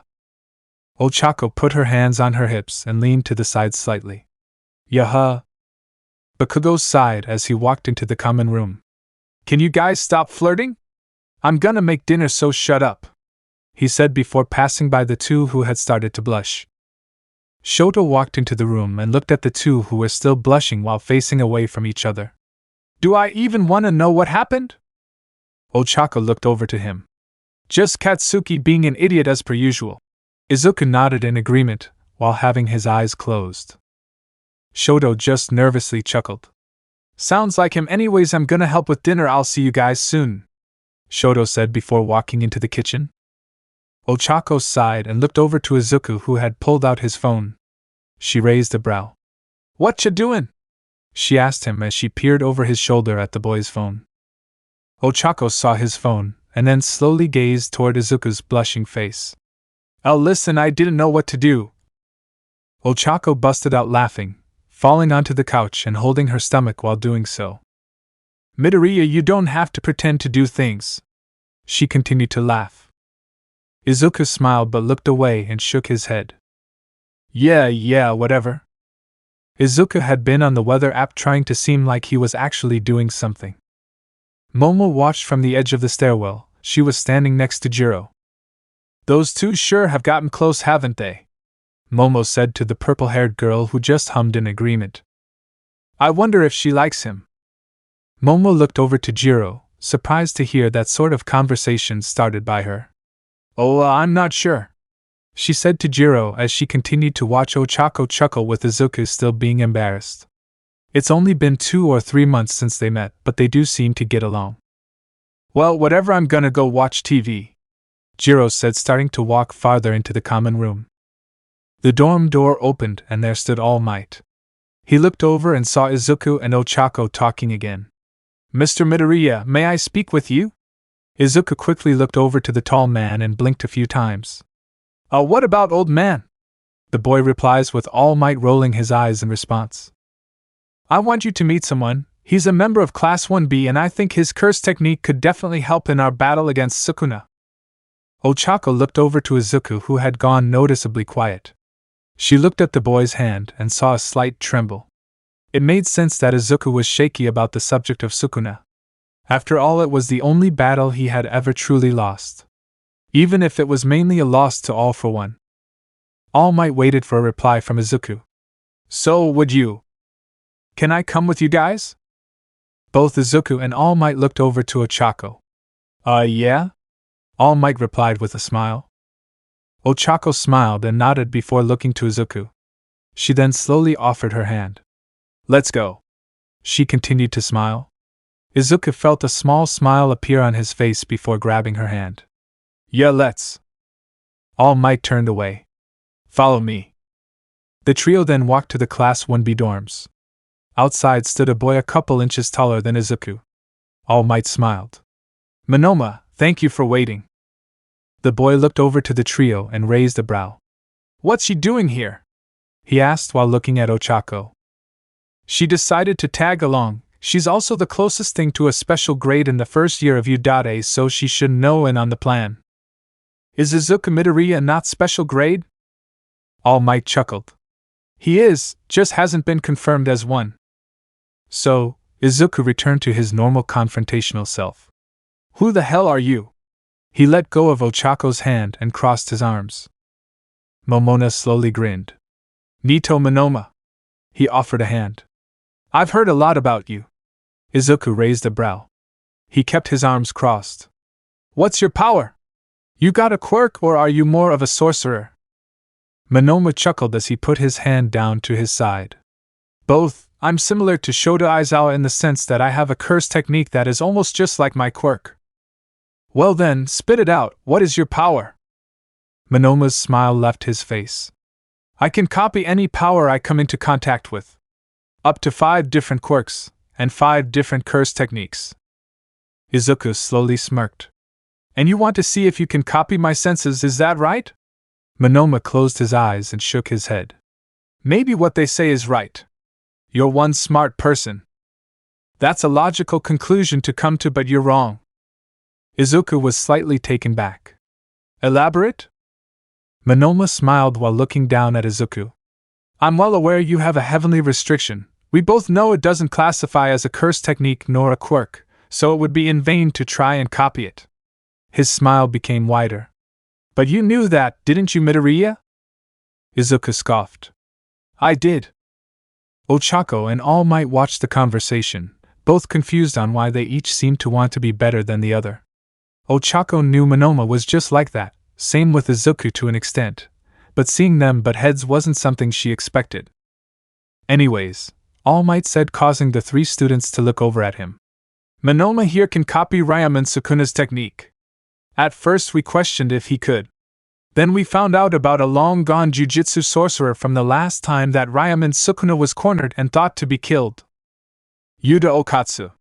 He also had a curse technique where he could copy other curse techniques and use them. Monoma here can do more than that. He also can copy a domain expansion. Ochako was shocked. Wait, so he could use Malevolent Shrine? All Might slowly nods. Ochako then looks over to Izuku, who has a grin on his face while looking at Monoma. So you will be useful. I also would like to speak to Momo Yaorozu. Uraraka, would you mind letting her know? Ochako quickly nodded and pulled out her phone. So about this whole Sukuna bout, do we have any idea when it will take place? Monoma asked, gaining the attention of All Might. The man slowly nodded. We're hoping by the new year that our battle will be done. Izuku felt his hands start to tremble again. He grit his teeth. It was the start of May, and they wanted it done by the new year. 7 months. Let me know in the comments below if you guys want the next part. Also check out my other video that has been shown and left. Thank you for watching. If you enjoyed this video, please like and share this video. And have a fantastic day. Bye.